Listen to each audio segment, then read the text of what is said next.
யோவான் எழுதின சுவிசேஷ புத்தகம் 11ஆம் அதிகாரம் 1 வாசிக்கிறேன். மரியாளும் அவள் சகோதரியாகிய மார்த்தாலும் இருந்த பெத்தானியா கிராமத்தில் உள்ளவனாகிய லாசரு என்னும் ஒருவன் வியாதிப்பட்டிருந்தான்.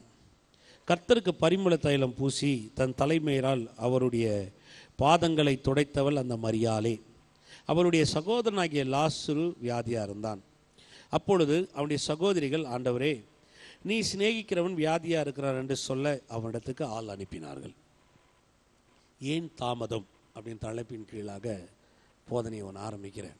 ஒரு சின்ன போதனையாக தான் இருக்கும், நல்லாயிருக்கும். அது ஏன் தாமதம், இது நம்ம வாழ்க்கையில் ஒரு கேள்வியாகவே இருக்கும் பாருங்கள். எல்லார் வாழ்க்கையிலையும் மனதில் அது இருக்கும். ஏன் எனக்கு கர்த்தர் செய்ய மாட்டேன்றாரு, ஏன் என் வாழ்க்கையில் நடக்க மாட்டேன்து, ஏன் எனக்கு பதில் கொடுக்க மாட்டேன்றாரு, எனக்கு ஏன் தாமதமாகுது இப்படின்னு எல்லாருக்கும் ஒரு கேள்வி இருக்கும் பாருங்கள். எப்போவுமே நம்ம வாழ்க்கையை எப்படி நம்ம விளங்கி கொள்ளணும்னு முதல்ல புரிஞ்சுக்கணும். நம்ம வாழ்க்கையை எப்படி விளங்கி கொள்ளணும்னா, சத்தியத்தை எந்த அளவுக்கு நீங்கள் அறியறீங்களோ அந்த அளவுக்கு உங்கள் வாழ்க்கையை நீங்கள் நல்லா அறிந்து கொள்ளலாம். சத்தியத்தை அறிந்து கொள்வதுலாம் வாழ்க்கையை புரிந்து கொள்ளவோ, வாழ்க்கையினுடைய காரியங்களை நாம் நடத்தவோ அறிந்து கொள்ளவோ நமக்கு அது உதவியாக இருக்கும். அப்போ சத்தியத்தை ஒரு முன்மாதிரியாக வைக்கிறோம், அதன் அடிப்படையில் தான் எல்லாமே நடக்குது. அப்போ தாமதம் வரும்போது கூட நம்ம புரிஞ்சுக்கணும்னு வைங்களேன், சத்தியத்தின் அடிப்படையில் தான் புரிஞ்சுக்கணும். ஏன் எனக்கு தாமதம் ஆகணும். சிலர்லாம் நிறைய ஜெபம் பண்ணியிருப்பீங்க, ஒரு சிலர் கேட்டிருப்பீங்க, சிலது கிடைச்சிருக்காது, சில நேரத்தில் அது இன்னும் உங்கள் கைக்கு சேர்ந்துருக்காது, சிலர் விரக்தி ஆகிட்டு இருப்பாங்க.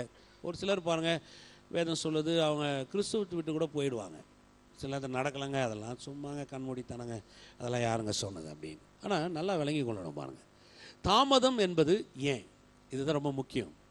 எதுக்காக இந்த தாமதங்கள் நம்ம வாழ்க்கையில் நடைபெறுகிறத நம்ம அறிஞ்சுக்கணும் பாருங்கள்.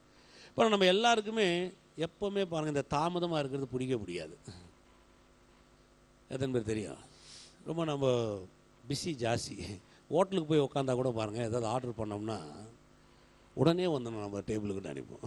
ஒரு 5 நிமிஷம் லேட் ஆகட்டும் பாருங்க, கடுகடுன்னு கூப்பிட்டு கேட்போம், என்னாச்சு மதிக்க மாட்டியான்ற மாதிரி இருக்கும் பாருங்கள். சில நேரத்தில் இந்த பிள்ளைங்களை கூப்பிட்டு போனீங்கன்னு வைங்களேன், என் பிள்ளைங்களாம் கூப்பிட்டு போனால் ஹோட்டலுக்கு ஆர்டர் பண்ணிவிடுவோம், பண்ணிவிட்டு அவன் அப்படி தான் திரும்பி இருப்பான் பாருங்கள். எதிர் டேபிளுக்கு ஒருத்தர் வைப்பாங்க, உடனே சொல்லுவான் அந்த டேபிளுக்கு வந்துடுச்சு, இந்த டேபிளுக்கு வந்துடுச்சு, இன்னும் நம்ம டேபிளுக்கு வரல. உடனே அவங்க 3 பேருக்குள்ளே அந்த மூணு பேருமே சண்டை போடுவாங்க. இல்லைடா வரும் இருடா, எப்படி அவங்க டேபிளுக்கு முதல்ல வந்துச்சு, நம்ம டேபிளுக்கு தான் முதல்ல வரணும்.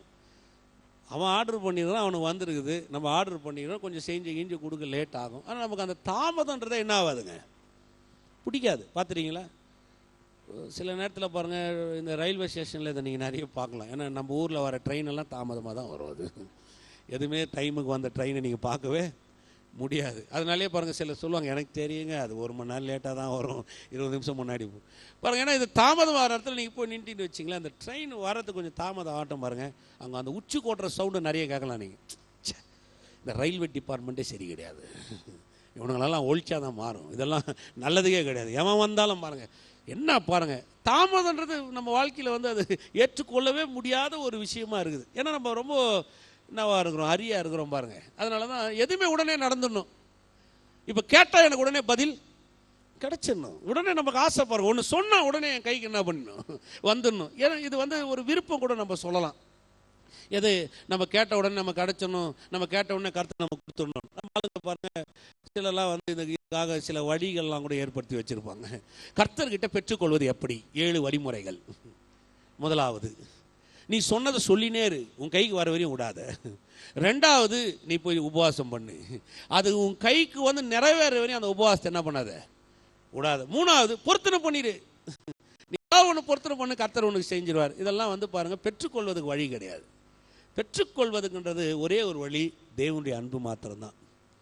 எத்தனை பேர் விசுவாசிக்கிறீங்க பாருங்கள். இந்த ஷார்ட்கட் வேலைலாம் ரொம்ப இருக்கிறதுனால தான் ஒரு காலத்தில் பெங்களூரில் சிலருக்கெல்லாம் ஞாபகம் இருந்துக்கலாம்னு நினைக்கிறேன், சிங்கிள் டிஜிட்டல் லாட்டரி சீட் ஒன்று போயிட்டு இருந்தது. சிங்கிள் நம்பர் லாட்டரி சீட் எத்தனை பேர் தெரியும், பெங்களூரில் ஒரு காலத்தில் இருந்துச்சு, அது நிறைய இருந்துச்சு. நம்ம ரொம்ப வயசானவன்னு நினச்சிடாதீங்க, நான் சொல்கிறது 92 93 தெரியுமா உங்களுக்கு? அது எப்படி தெரியுங்களா? அது அப்படி அவருக்கு ரிசல்ட் வரும் அந்த லாட்டரி சீட். அது பெங்களூரில் தான் ரொம்ப நடந்தது, சிங்கிள் டிஜிட். பசங்களுக்கெல்லாம் கூட தெரியுது, அவங்க அப்பாலாம் ரொம்ப விளையாடி இருப்பார் நினைக்கிறேன்.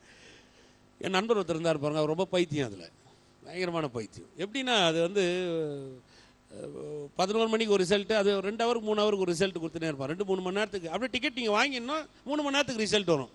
பார்த்தீங்கன்னா எல்லாம் இவ்வளோ பெரிய நோட்டை ஒன்று கையில் வச்சு எழுதினே இருப்பான். 3 மணி நேரத்துக்கு முன்னாடி நான் நம்பர் வந்துச்சு, இப்போ என்ன நம்பர் வந்துச்சு, அதுக்கப்புறம் 3 மணி நேரம் வந்துச்சு, நேற்று என்ன வந்துச்சு, போன வாரம் நான் வச்சுன்னு உட்காந்து கிரிக்கினே இருப்பாங்க பாருங்கள். மெஜஸ்டிக்கில் தான் அது ஒரு பெரிய ரிசல்ட்டு கூட்டமாக இருக்கும். நான் போவோம் பாருங்கள் சில நேரத்தில், அப்போ ரசிக்கப்படல பார்த்தா ஒரு கடையில் 500 பேர் இருப்பானுங்க. அப்படியே அந்த சீட்டை மோதின்னு வாங்குவானுங்க. சிங்கிள் டிஜிட்டல் அது. அங்கே பார்த்தீங்கன்னா ஒரு சண்டை கூக்குரல் நடந்துகிட்டே இருக்கும். அடுத்த ரிசல்ட்டில் பார்த்தீங்கன்னா ஒன்றும் வரலன்னு வச்சுங்களேன், அடுத்த டிக்கெட் உடனே வாங்குவாங்க. ஏன்னா அடுத்ததில் விழுந்துடும். உடனே பதில் வேணும் இல்லையா, மனுஷனுக்கு ஒரு ஆசை இருக்கா இல்லையா, உடனே பதில் வேணும்னு ஒரு பெரிய எண்ணம் இருக்கு இல்லையா. இப்படி நிறைய பேர் ஏழை ஆகிட்டாங்க தெரியுமா உங்களுக்கு. என் நண்பரே வந்து அப்போ 92-93 கார்வேப்பாளையால் ஒரு நல்ல இடம் வாங்கி வச்சுருந்தார். அருமையான சைட்டு 30-40 விற்றுட்டார் பாருங்க. கடன் ஆகி கடைசியில் அவர் வாழ்க்கையில் எல்லாம் இழந்து ஆட்டோ டிரைவரையும் விடலை. அவர் ஒரு எங்கே பேசஞ்சரை போய் இறக்கணும், உடனே அந்த கடை கிடச்சின்னு உடனே போய் இறங்கி நின்று டிக்கெட் வாங்கி நோட் பண்ணிருப்பார். அப்படியே உட்காந்து ஒன்றும் இல்லாமல் ஆகிட்டார். கவர்மெண்ட்டே பார்த்து இதனால் நிறைய பேர் தற்கொலை பண்ணிலாம் செத்து போயிட்டாங்க. கடன் தொல்லை ஜாஸ்தியாகி. ஏன்னா அடிச்சிடலாம் எப்படி, அது அடுத்து 1 மணி நேரத்தில் 3 மணி நேரத்தில் அப்படியே காசு வந்துடும், அப்படி 3 மணி நேரத்தில் வந்துடும். இது ஆசை காமிச்சு பாருங்க, இந்த பதில் வரும்னு விரக்தியிலே நிறைய பேர் எல்லாத்தையும் இழந்தான், தற்கொலை பண்ணினும் சேர்த்தான். அரசாங்கம் பார்த்து கடைசியில் அந்த லாட்ரி சீட்டே மூடிட்டாங்க. இப்போ எந்த லாட்ரியுமே வைக்கக்கூடாது இந்தியாவில். அந்த 1 கோடி உடனே பாருங்க இவ்வளோ பின் பண்ணி எல்லாம் வித்துருந்தாங்க. 100 ரூபாய் 5 டிக்கெட் எல்லாம் வரலாம் ஆசை. உடனே உடனே 1 கோடி வந்துருச்சுன்னா நாளைக்கே நம்ம அப்படியே கார் பங்களா வாங்கி அப்படியே பெரிய எல்லாம் 1 கோடி, நாளைக்கு நீங்கள் கோட்டீஸ்வரர் இப்படிலாம் வந்திருக்கோம், பார்த்துருப்பீங்கன்னு நினைக்கிறேன் நான். பாருங்க இதெல்லாம் என்னன்னா மனுஷனுக்கு பதில் வேணுங்க. பதிலுக்காக மனுஷன் எதையும் செய்ய தயார், பதில் வேணும். ஆனால் நான் உங்களுக்கு சொல்கிறேன் பாருங்க, உங்கள் தேவனை நல்லா நீங்கள் விளங்கி கொள்ளணும். உங்கள் தேவன் நீங்கள் பேசும்போது கேட்கக்கூடியவராக இருக்கிறார். எத்தனை பேர் விசுவாசிக்கிறீங்க? நீங்கள் நினைக்கலாம் நான் ஜெபம் பண்ணலாம் அவர் கேட்குறாரு.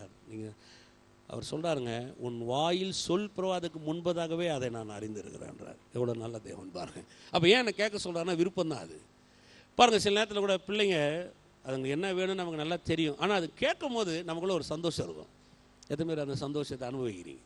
சில இதை கேட்கும் பாருங்கள், சில பசங்க கேட்கும்போது ஒரு ஆனந்தம் இருக்கும் பாருங்கள். எதாவது போகும்போது எனக்கு பிள்ளைங்க ஏதாவது கடையில் பார்க்கும்போது எனக்கு ஒரு ஜீன்ஸ் வாங்கி கொடுங்க, ஏதாவது ஊருக்கு போகும்போது சொல்லுவாங்க நீங்கள் வரும்போது எனக்கு அது வாங்கிட்டு வாங்க, இது வாங்கிட்டு வாங்க. சில நேரத்தில் பார்த்தீங்கன்னா ஊழியெல்லாம் முடிச்சு மனக்கட்டு ரோடாக சுற்றின்னு இருக்கோம், அது கேட்டதும் கிடைக்குமா இல்லையா. ஏன்னா ஒரு ஆசை அது கேட்டுச்சு ஏதாவது வாங்கி தரணும்னு. சும்மா சொல்லுங்க, உண்மையை சொல்கிறேன் அவங்களுக்கு. சில நேரத்தில் அது கிடைக்காது பாருங்கள். சில சூழ்நிலை இல்லைங்க என் பொண்ணுக்கு அது பிடிக்கும், அவள் கேட்பா ப்ளூ கலர் லிப்டிக் வாங்கிட்டு வாங்குவா. நான் என் பொண்டாட்டிக்கே லிப்டிக் வாங்கி கொடுத்தது கிடையாது, ஏன்னா அவள் போடுறது கிடையாது. என் பொண்ணுக்கு லிப்டிக் போடணும்னு ஆசை. ப்ளூ கலர் லிப்டிக் எங்கே வாங்கணும்னு கூட போன பாஸ் சிரிப்பார். என்ன பாஸ்டர் ப்ளூ கலர் லிப்டிக்கெல்லாம் கேட்குறீங்க, என்னங்க பண்ணுறது? ஒரு குழந்தை கேட்டால் அது வாங்கி தரணுமா இல்லையா, ஒரு ஆசை இல்லையா. ஒரு அப்பாவுக்கு போனவுடனே கேட்பா ப்ளூ கலர் லிப்டிக் எங்கேன்னுவா. அது ஒரு கையில் கொடுத்துட்டா ஒரு சந்தோஷம் ஆயிரும் அவளுக்கு. ஒரு எண்ணம் இருக்கும் பாருங்கள், மனுஷனுக்கு ஒரு எண்ணம் இருக்கும், எப்படியாவது அவளுக்கு செஞ்சு ஆகணும் கொடுக்கணும். அப்புறம் அதே மாதிரி தான் கர்த்தர். நீங்கள் கேட்கும் போது கர்த்தருக்கு ஒரு அளவில்லாத ஆசை. ஆண்டவரே எனக்கு அதை செய்கிறீங்களா, ஆண்டவரே எனக்கு இதை பண்ணுறீங்களா, ஆண்டவரே எனக்கு இதை நீங்கள் தந்தீங்கன்னா, ஆண்டவரே என் பிள்ளை இப்படி வளர்த்தா, ஆண்டவரே என் வேலை, ஆண்டவரே என் பொருளாதாரம். கர்த்தர் விரும்புகிறாருங்க. எத்தனை பேர் சந்தோஷப்படுறீங்க? நீங்கள் கேட்கும் போது அவருக்கு அளவில்லாத ஒரு மகிழ்ச்சி, அளவில்லாத ஒரு சந்தோஷம் பாருங்கள். ஒரு முறை பாருங்கள், என் சின்ன பையன் ஒரு கிட்டார் கேட்டான். நான் அது கேட்டானேன்னு எனக்கு அந்த ஊரில் எங்கே வாங்குறதுன்னே தெரில பாருங்கள். நின்று அந்த வாசப்படியில் ஒரு எனக்கு இன்னும் ஞாபகம் இருக்குது, ஜெபம் பண்ணேன், ஆண்டவரே அவனுக்கு அந்த கிட்டாரை எங்கே வாங்குறதுன்னு எனக்கு தெரியல. நம்ப மாட்டீங்க, கடைக்குள்ளே போகிற எதிரிலேயே கிட்டார் தான் வச்சுருந்தான், சின்ன கிட்டார் ஒன்று. எனக்கு அதை பார்த்த உடனே அவ்வளோ ஒரு சந்தோஷம் பாருங்க. அப்போ தான் நினச்சேன், சே கர்த்தர் வந்து எவ்வளோ ஒரு நல்ல தேவனாக இருக்கிறாரு. நம்ம கதெல்லாம் சொல்ல உண்மை இது. வாங்கிட்டு வந்து பாருங்கள், வாங்கிட்டு வந்து அங்கேருந்து எடுத்து வந்து அவன்கிட்ட கையில் கொடுக்குறேன், அவ்வளோ ஒரு சந்தோஷம். ஒரு முறை இங்கே நம்ம ஊரில் அந்த சாசேஜ் எல்லாம் கிடைக்கிறதில்ல. சில ஊரில் சாசேஜஸ் நல்லாயிருக்கும், அது சாப்பிட்றதுக்கு நல்லா இருக்குன்னு வெயிட்டு அதிகமாகி போச்சு பாருங்கள். ஏர்போர்ட்டில் வந்து சொல்கிறான், அவன் என்னான்னு கேட்டான், இது சாசேஜின்னு சொன்னோடனே அவன் சொல்கிறான், தூக்கி போட்டுருங்களேன், இல்லைனா நீங்கள் $100 பே பண்ணணும், $6000 அது கொடுக்கணும்னு. எனக்கு என்ன பண்ணுறதுன்னு தெரில. ஆனால் அது பசங்க விரும்பி சாப்பிடுவாங்க, ரொம்ப ஆசை. சாசேஜ் நல்லாயிருக்கும் அந்த ஊருதுன்னு சொல்லி எல்லாம் பேக் பண்ணி வச்சுருக்கேன். சரி காசு $100 வேணுமே, இப்போ $100 கொடுத்தா தான் அந்த லக்கேஜை உள்ளே போடுவான். இருங்க ஒரு நிமிஷம் வரேன்னு சொல்லிட்டு போய் என்னுடைய ஷோல்டர் பேக் எடுத்து எல்லாம் தேடி, என் பாஸ்போர்ட் ஹோல்டர் எடுத்து எல்லாம் தேடி கீடி பார்த்த மாதிரி ஒரு $100 இருந்துச்சு. அதில் ரொம்ப சந்தோஷமாக இருங்க. அது இன்னும் கொடுத்தோன்னு அவர் சிரிக்கிறாரு, அந்த சாசேஜ் அவ்வளோ கூட வராது, எதுக்கு நீங்கள் அதை தூக்கிட்டு போகிறீங்க, குப்பையில் போட்டுருங்களேன், அப்போ நீங்கள் கொஞ்சம் தான் இழக்க வேண்டியிருக்கும். நான் சொன்னேன், இதை இழக்கிறதுக்கு பதிலாக இந்த $100 இழக்கலாம், ஏன்னா இது பசங்களுக்கு பிடிக்கும். அது அதே மாதிரி விசுவாசிக்கிறீங்க பாருங்க. ஏன்னா நம்ம கர்த்தர் அப்படிப்பட்ட ஒரு தேவனுங்க. நம்மளை சந்தோஷப்படுத்தி பார்க்கறதுல அவரை மாதிரி ஒரு நல்ல தேவன் யாருமே கிடையாது. எத்தனை பேர் விசுவாசிக்கிறீங்க சொல்லுங்கள்? அவர் என்னை சந்தோஷப்படுத்தி பார்ப்பார். இது உண்மை. இப்போ நான் அப்படியே கொடுத்துட்டு எடுத்துகிட்டு வரேன், வந்த உடனே அது இருக்கும், ஒரு 3-4 மாதம் வச்சு சாப்பிட்லாம். அந்த மாதிரி ஒரு நல்ல ஒரு ருசி உள்ள ஒரு ஆரக்காரம் தான். பிள்ளைங்களுக்கு ஒரு சந்தோஷம், ஒரு மகிழ்ச்சி. அப்போ ஒரு $100 பெருசு, $100 பெருசு தான். ஆனால் அதை விட அந்த $100 திருப்பி சம்பாதிச்சிடலாம், பெரிய காசு கிடையாது, எப்படியாவது வந்துடும், கர்த்தர் நமக்கு ஆரம்பிச்சிடும். ஆனால் ஒரு பிள்ளைகளுக்குள்ளே வர ஒரு சந்தோஷத்தை அது சம்பாதிக்க முடியாது. எத்தனை பேர் விசுவாசிக்கிறீங்க? இந்த வருஷம் ஆரம்பத்தில் சொல்கிறேன், உங்கள் சந்தோஷத்தெல்லாம் கர்த்தர் திருப்தி ஆக்க போகிறாரு. எத்தனை பேர் விசுவாசிக்கிறீங்க? பக்கத்தில் ஃபர்ஸ்ட் சொல்லுங்கள், உங்கள் சந்தோஷத்தெல்லாம் கர்த்தர் திருப்தி ஆக்க போகிறாரு. ஆமென். சில நேரத்தில் நீங்கள் யோசிக்கலாம், விரக்தியில் இருக்கலாம். நான் சொல்கிறேன், ஆண்டவர் அருமையான ஒரு தேவனாக இருக்கிறார். அப்போ பதில்ன்றது மனுஷனுக்கு அவசியம். அதனால் மனுஷன் என்ன பண்ணுறான்னா இந்த தாமதத்தை விரும்புகிறதே கிடையாது. ஆனால் இன்றைக்கி உங்களுக்கு காமிக்கிறேன் இந்த வசனத்தில், அவர் தாமதமாக இருக்கிறத என்ன தெரியுங்களா, உங்கள் மேலே வச்சிருக்கிற ஒரு பெரிய அன்பு தான். நீங்கள் வாசிக்கலாம் பாருங்க, யோவான் 11 வாங்க, 3வது வசனம். அப்பொழுது அவனுடைய சகோதரிகள், ஆண்டவரே நீ சிநேகிக்கிறவன் வியாதியாக இருக்கிறான் என்று சொல்ல அவனிடத்திற்கு ஆள் அனுப்பினார்கள். அப்போ வேதம் சொல்லுது பாருங்க, அவனிடத்துக்கு ஆள் அனுப்பினார்கள். இயேசு அதை கேட்ட பொழுது, இந்த வியாதி மரணத்துக்கு ஏதுவாக இராமல் தேவனுடைய மகிமைக்கு விளங்குவதற்கு ஏதுவாக இருக்கிறது, தேவனுடைய குமாரன் அதனால் மகிமைப்படுவார். அவர் ரொம்ப நல்லவர் தேவன். பெத்தானியா அப்படின்றத இடம் வந்து நீங்கள் பார்த்தீங்கன்னா வேதனையின் வீடு அப்படின்னு அர்த்தம் அந்த பேருக்கு, பெத்தானியா அப்படின்னு. இல்லைன்னா இன்னொன்று சொல்லுவாங்க, ஏழைகளின் வீடு. இயேசுக்கு வந்து ஏழைகளை ரொம்ப பிடிக்கும். ஏன் ஒன்று நீங்கள் நினைக்காதீங்க, நம்மளாம் பணக்காரங்க நம்மளை பிடிக்காதா, நாங்களாம் பணக்காரங்களை கர்த்தர் நேசிக்க மாட்டாரா அப்படின்னு நினச்சிடாதீங்க. இல்லை, ஏழைகளை ஏன் அவருக்கு ரொம்ப பிடிக்கும் அப்படின்னு பார்த்தீங்கன்னா, ஏழை வந்து எதை கொடுத்தாலும் எடுத்துக்குவான், கேள்வி கேட்கவே மாட்டான். ஆனால் பணக்காரங்க வந்து எதை கொடுத்தாலும் ஒரு கேள்வி கேட்பாங்க, இதை நல்ல ஷர்ட்டாக பிராண்டடாக இருக்குமா, இதை போட்டாலும். ஏழைக்கு அப்படி கிடையாது. நீங்கள் எதுனா ஒன்று கொடுத்து பாருங்க, உடனே என்ன பண்ணுவான், ரிசீவ் பண்ணுவான். அதனால ஏழைகள் என்பது வந்து என்னன்னா பெற்றுக்கொள்ளுகிற ஆட்கள்னாவே கர்த்தருக்கு ரொம்ப பிடிக்கும். அதனால தான் பாருங்க, பெத்தானியான்றது கர்த்தர் ஊழியம் செஞ்ச அந்த காலகட்டங்களில் சில ஏரியெல்லாம் கர்த்தருக்கு ரொம்ப பிடிக்கும். கலிலேயா கடலோரத்தில் நிறைய இருந்தார் இயேசு. நீங்கள் வாசிச்சிருக்கீங்களா? கலிலேயா கடல் எங்கும் அவர் சுற்றி இருந்தார். பெத்தானியாவுக்கு நிறைய போயிருப்பார். ஏன் பெத்தானியானா அங்கே ஏழைகள் இருக்கிறனா அவனுக்கு ரொம்ப பிடிச்சதுனால அவர் போனார்.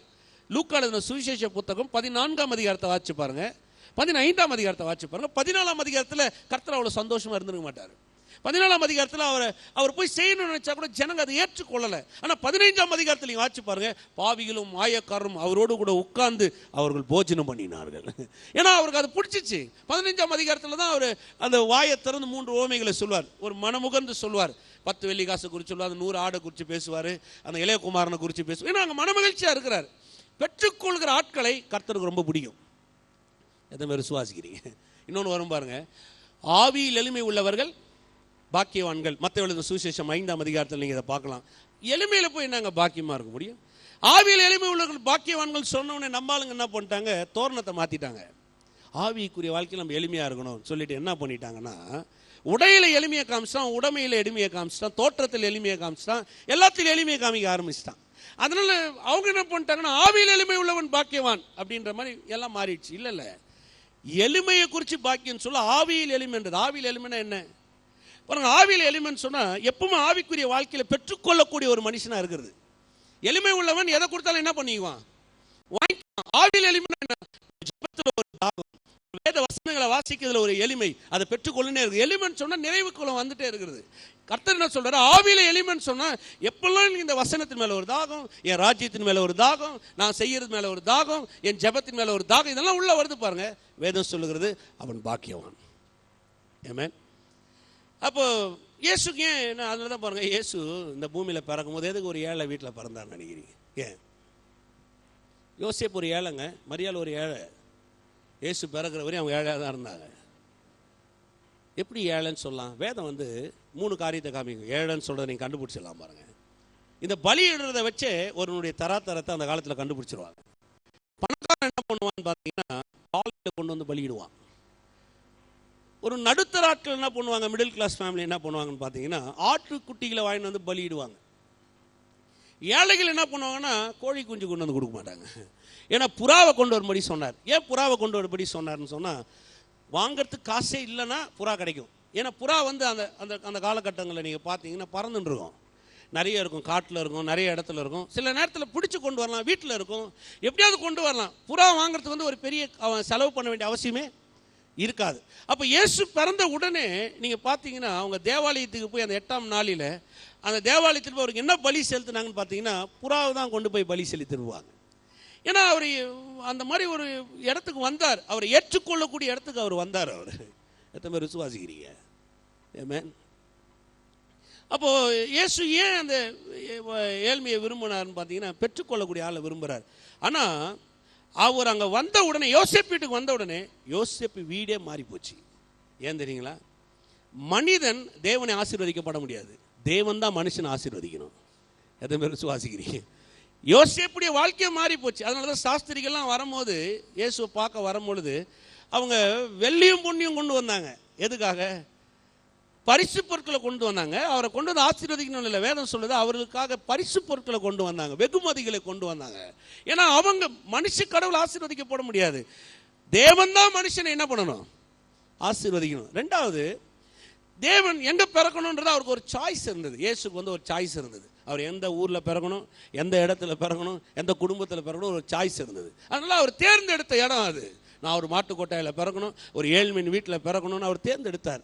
அதனால தான் மரியாள் கிட்ட தேவ தூதன் சொன்னா இல்லைங்களா, கிருபை பெற்றவள் நீ வாழ்க, எல்லா வாக்குத்தத்தெல்லாம் சொன்னவொடனே அவள் கேட்டா இது எப்படி ஆகும்? உடனே அவன் தேவ தூதன் என்ன சொன்னான்? இது தேவனாலே ஆகும். ஏன் அந்த வார்த்தையை சொன்னான்? ஏன்னா அவள் ஏற்றுக்கொண்டா, நான் ஆண்டவருக்கு அடிமை. உடனே அவள் ஏற்றுக்கொண்டா இது தேவனால் ஆகும் அப்படின்னு ஒரு பெரிய அவளுக்குள்ள ஒரு உத்தரவாதத்தை ஏற்படுத்தி கொடுத்துட்டான் பாருங்க. ஆமென். எத்தனை பேர் விசுவாசிக்கிறீங்க? சில நேரத்தில் நம்ம கூட கேட்போம் பார்த்தீங்களா, இது எப்படி ஆகும்? நிறைய பேர் சொல்லுவாங்க பாருங்க, இந்த வார்த்தையை கேட்டுறீங்களா, இது எப்படி ஆகும், இது எப்படி ஆகும், இது எப்படி ஆகும்? எல்லாம் தேவனால் ஆகும். நிறைய கேள்வி இது வரும் பாருங்க. நாளைக்கு உங்களுக்கு கூட இருக்கும் பாருங்க, சில தாமதமெல்லாம் சில காரியம் தாமதமாச்சுன்னா அதை கேட்போம், என்னங்க எப்படிங்க ஆகும், எப்படிங்க கட்டி முடிப்போம், எப்படிங்க இதை கரை சேர்க்க முடியும், எப்படிங்க இதுங்களை வளர்த்து பெரிய ஆள் ஆக்க முடியும், எப்படிங்க இது முன்னேற முடியும், எப்படிங்க நடக்கும்? உடனே அப்படியே போராடி யோசிச்சிடாதீங்க, ஒன்றும் தெரில மண்டையை பிச்சுன்னு இருக்கிறேன் அப்படிலாம் சொல்லாதீங்க. இது தேவனாலே ஆகும். எவ்வளோ கூலாக சொன்னா பாருங்க அந்த வார்த்தையை. நீங்கள் பாருங்கள், தேவதூதன் சொல்லும் போது தேவனால் ஆகும், அவ்வளோதான், வேறு பேச்சுக்கு அங்கே இடமே இல்லை. நிறைய பேர் என்னை கேட்டிருப்பாங்க பாருங்கள், நான் நிறைய காரியங்களை கடந்து வந்துருக்கிறேன் பாருங்கள், இது எப்படி ஆகும், இது எப்படி முடியும், இது எப்படி செய்ய போகிற, எப்படி கட்ட போகிற, எப்படி வரப்போகிற? எனக்கு ஒரு நல்ல நெருங்கிய நண்பர் இருக்கிறார். நான் இந்த இடத்த வாங்கும் போது அவருக்கு தெரியும் நான் பேங்க்கில் லோன்லாம் வாங்கி இதை கட்டின்னு இருக்கிறேன். கரெக்டாக 10ஆம் தேதி அவர் எனக்கு ஃபோன் பண்ணுவார், கட்டிட்டியா அப்படின்வார். நாங்கள் இப்போ என்னை விட நீ தான் ஏன் தூங்காமல் இருக்கிற? இல்லை, அவருக்கு உள்ள ஒரு நல்ல நண்பர் பாருங்கள், உள்ள ஒரு எண்ணம் இருக்கும் அவருக்கு, கட்டிட்டியா கட்டிட்டு இன்றைக்கி வரையங்க 10ஆம் தேதி ஆனால் எனக்கு ஃபோன் பண்ணிடுவார், கட்டிட்டியா சொல்லுவார். சில நேரத்தில் நான் உன்னை பார்க்கும்போது எனக்கே கஷ்டமாக இருக்குது, எப்படி இது செய்து முடிப்பேன்? சொல்லுவேன், தேவனால் எல்லாம் ஆகும். எத்தனை பேர் விசுவாசிக்கிறீங்க? சொல்லுங்கள் பக்கத்தில், தேவனால் எல்லாம் ஆகும். ஒரு விசுவாசம் பாருங்கள், அதுதான் கர்த்தர் நம்ம கொடுக்குற ஒரு பெரிய ஒரு உறுதி, ஒரு நம்பிக்கை. எப்படி நடக்கும், இது எப்படி ஆகும்? நீங்கள் யோசிச்சு பாருங்கள். ஒரு கன்னி பெண்ணுக்குள்ளாக அண்ட சராசரித்தியம் படைத்த ஆண்டவர் ஆண் துணியே இல்லாமல் கருதறிக்க முடியும்னு சொன்னால் உங்கள் என் வாழ்க்கையை செழிப்பாக்க முடியாது அவரால். யோசிச்சு பாருங்கள், ஒரு வீட்டை எப்படி கட்டுவேன்? அது நான் தேவனால் ஆகும். குமாரனையே பூமி கொண்டு வந்ததுக்கு அவரால் ஆகும்னு சொன்னால் ஒரு வீட்டை கட்ட ஆகாதா? ஒரு நன்மை செய்ய ஆகாதா? ஏன் சார் நம்ம வாழ்க்கையில் ஒரு பெரிய காரியம் செய்ய முடியாதா? எத்தனை பேர் விசுவாசிக்கிறீங்க? சொல்லுங்கள், தேவனாலே ஆகும். ஆமென். எத்தனை பேர் விசுவாசிக்கிறீங்க? அப்போ சாய்ஸ் இருந்தது இயேசுக்கு, எங்கே பிறக்கணும், எங்கே பிறக்கணும்னு. நான் உங்களை கேட்குறேன் பாருங்கள், உங்களுக்கு அந்த மாதிரி ஒரு சாய்ஸ் இருந்தால் எங்கே பிறக்கணும், எந்த கிராமத்தில் பிறக்கணும், எந்த ஊரில் பிறக்கணும்னா எப்படி இருந்திருக்கும் நீங்கள் நினச்சி பாருங்கள். எனக்கு இருந்திருந்தால் கண்டிப்பாக நான் பிறந்த ஊரில் பிறந்திருக்க மாட்டேன்னா, ஐயோ தயவுசெய்து வேணான்னு இருப்பேன். சில நேரத்தில் பெற்றவங்களை சாய்ஸாக அவர் கொடுத்துருக்குறாருங்க, எல்லாமே சாய்ஸ். அவர் மரியாள் அவர் தான் தேர்ந்தெடுத்தார், யோசேப்பை தேர்ந்தெடுத்தார், பெத்லகேமை தேர்ந்தெடுத்தார், மாட்டுக்கொட்டாயை தேர்ந்தெடுத்தார், எல்லாம் அவர் தான் தேர்ந்தெடுத்தார். அந்த மாதிரி உங்களுக்கு தேர்ந்தெடுக்கும்படி கொடுத்துருந்தா என்னவா இருக்கும்? நீங்கள் கொஞ்சம் நினச்சி பாருங்கள். கண்டிப்பாக நான் சொல்கிறேன் பாருங்கள், இந்த குடும்பம் வேணாம், இந்த ஊரே வேணாம், சொல்லுங்கள் இந்த அப்பா அம்மா வேணாம் எனக்கு சொல்லிப்போமா இல்லைங்களா?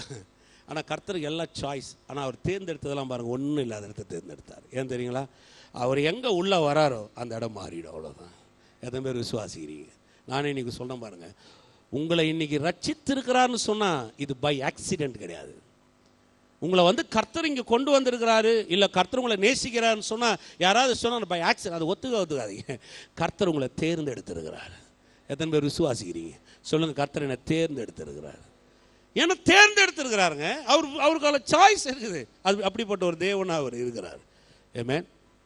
அடுத்து வாசிக்கலாம் வாங்க. யோவான் 11ஆம் அதிகாரம் 4. இயேசு அதை கேட்ட பொழுது, இந்த வியாதி மரணத்துக்கு ஏதுவாய் இராமல் தேவனுடைய மகிமை விளங்குவதற்கு ஏதுவாய் இருக்கிறது. தேவனுடைய குமாரனும் அதனால் மகிமைப்படுவார். இயேசு மார்த்தாடத்திலும் அவளுடைய சகோதரிடத்திலும் லாசருவிடத்திலும் அன்பா இருந்தார். அவன் வியாதியா இருக்கிறதாக அவர் கேள்விப்பட்ட போது தாம் இருந்த இடத்திலே பின்னும் 2 நாள்.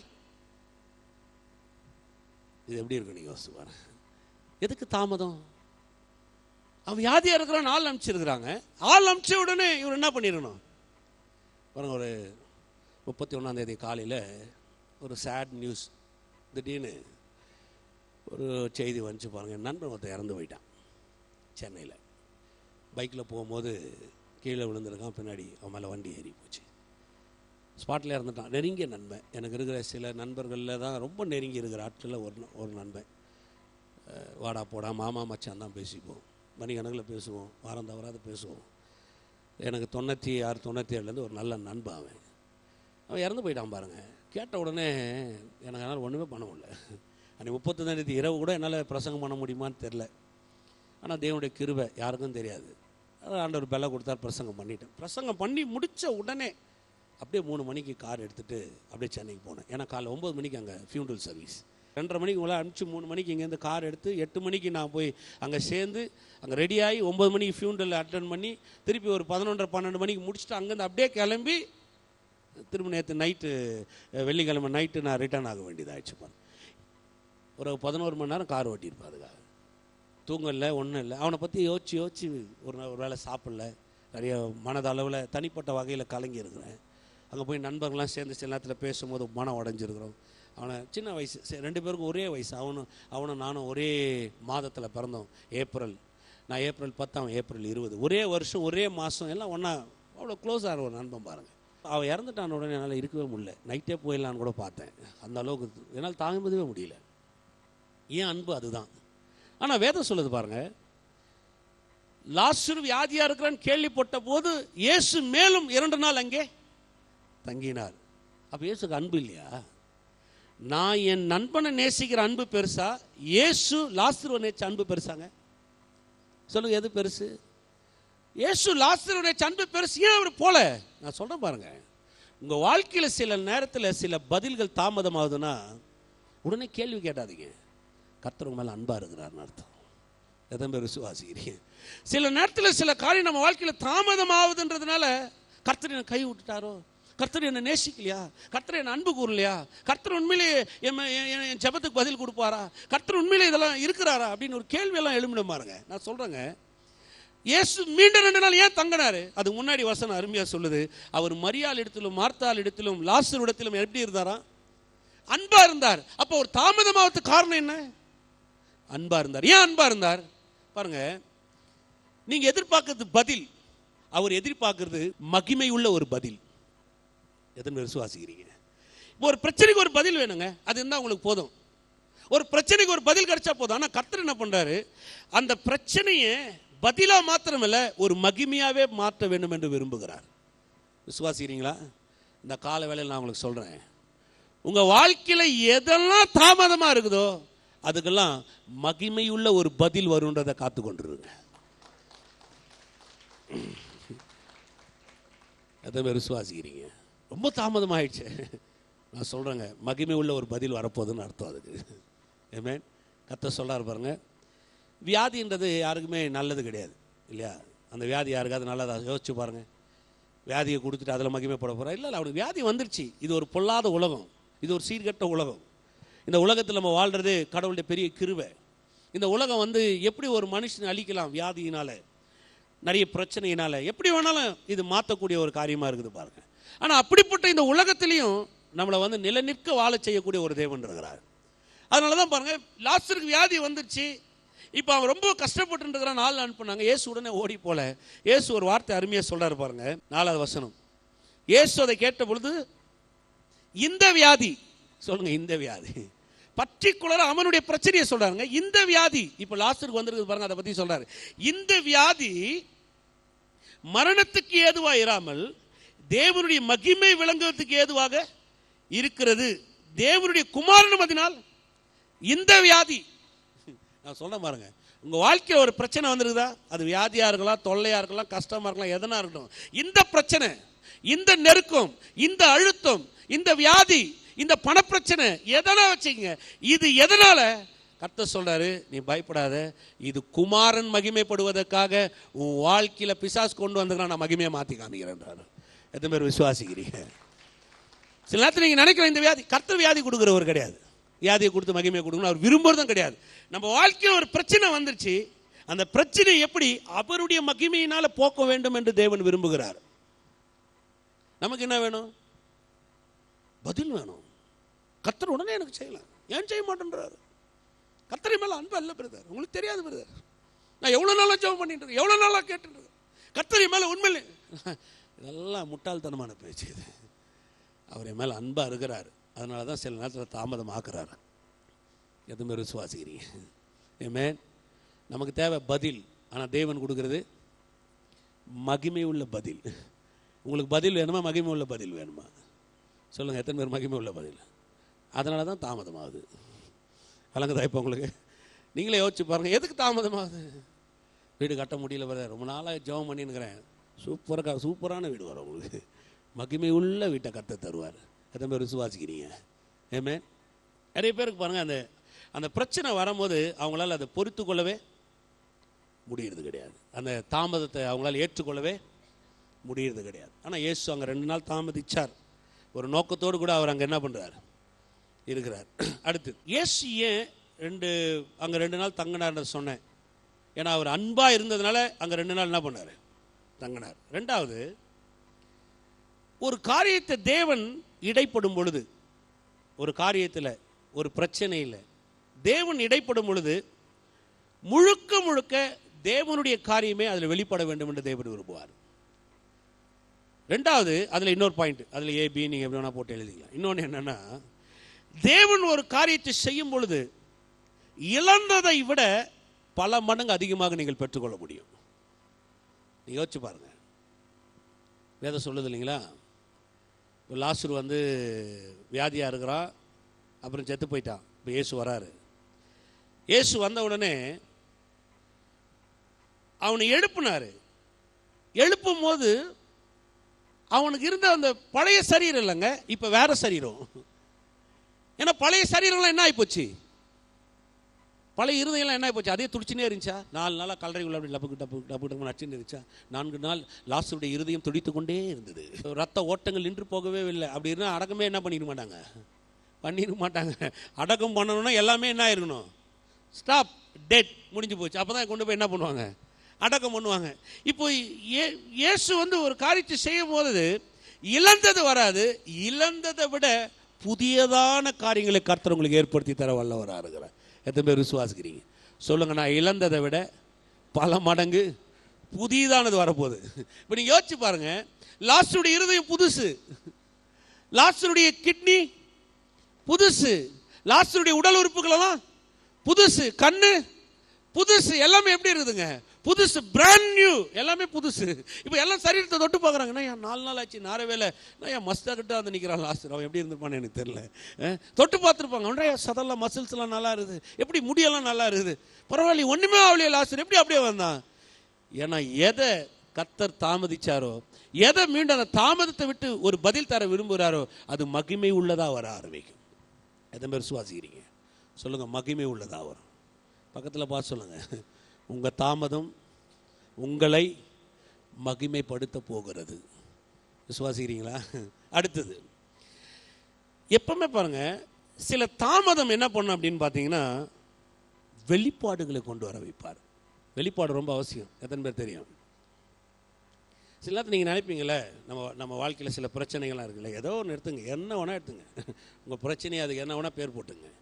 நீங்கள் ஜெபம் பண்ணிங்க, அது கிடைக்கலன்னா நம்ம என்ன யோசிப்போம்னா, உள்ளுக்குள்ளே ஒரு ஒரு எண்ணம் எழும்பிடும் நமக்கு, இது ஏன் கர்த்தர் சந்திக்கலை, இது ஏன் கர்த்தர் சந்திக்கலை. இல்லை, கர்த்தர் அந்த பிரச்சனையை விட உங்களுக்குள்ள ஒரு வெளிப்பாடை தர விரும்புகிறார்.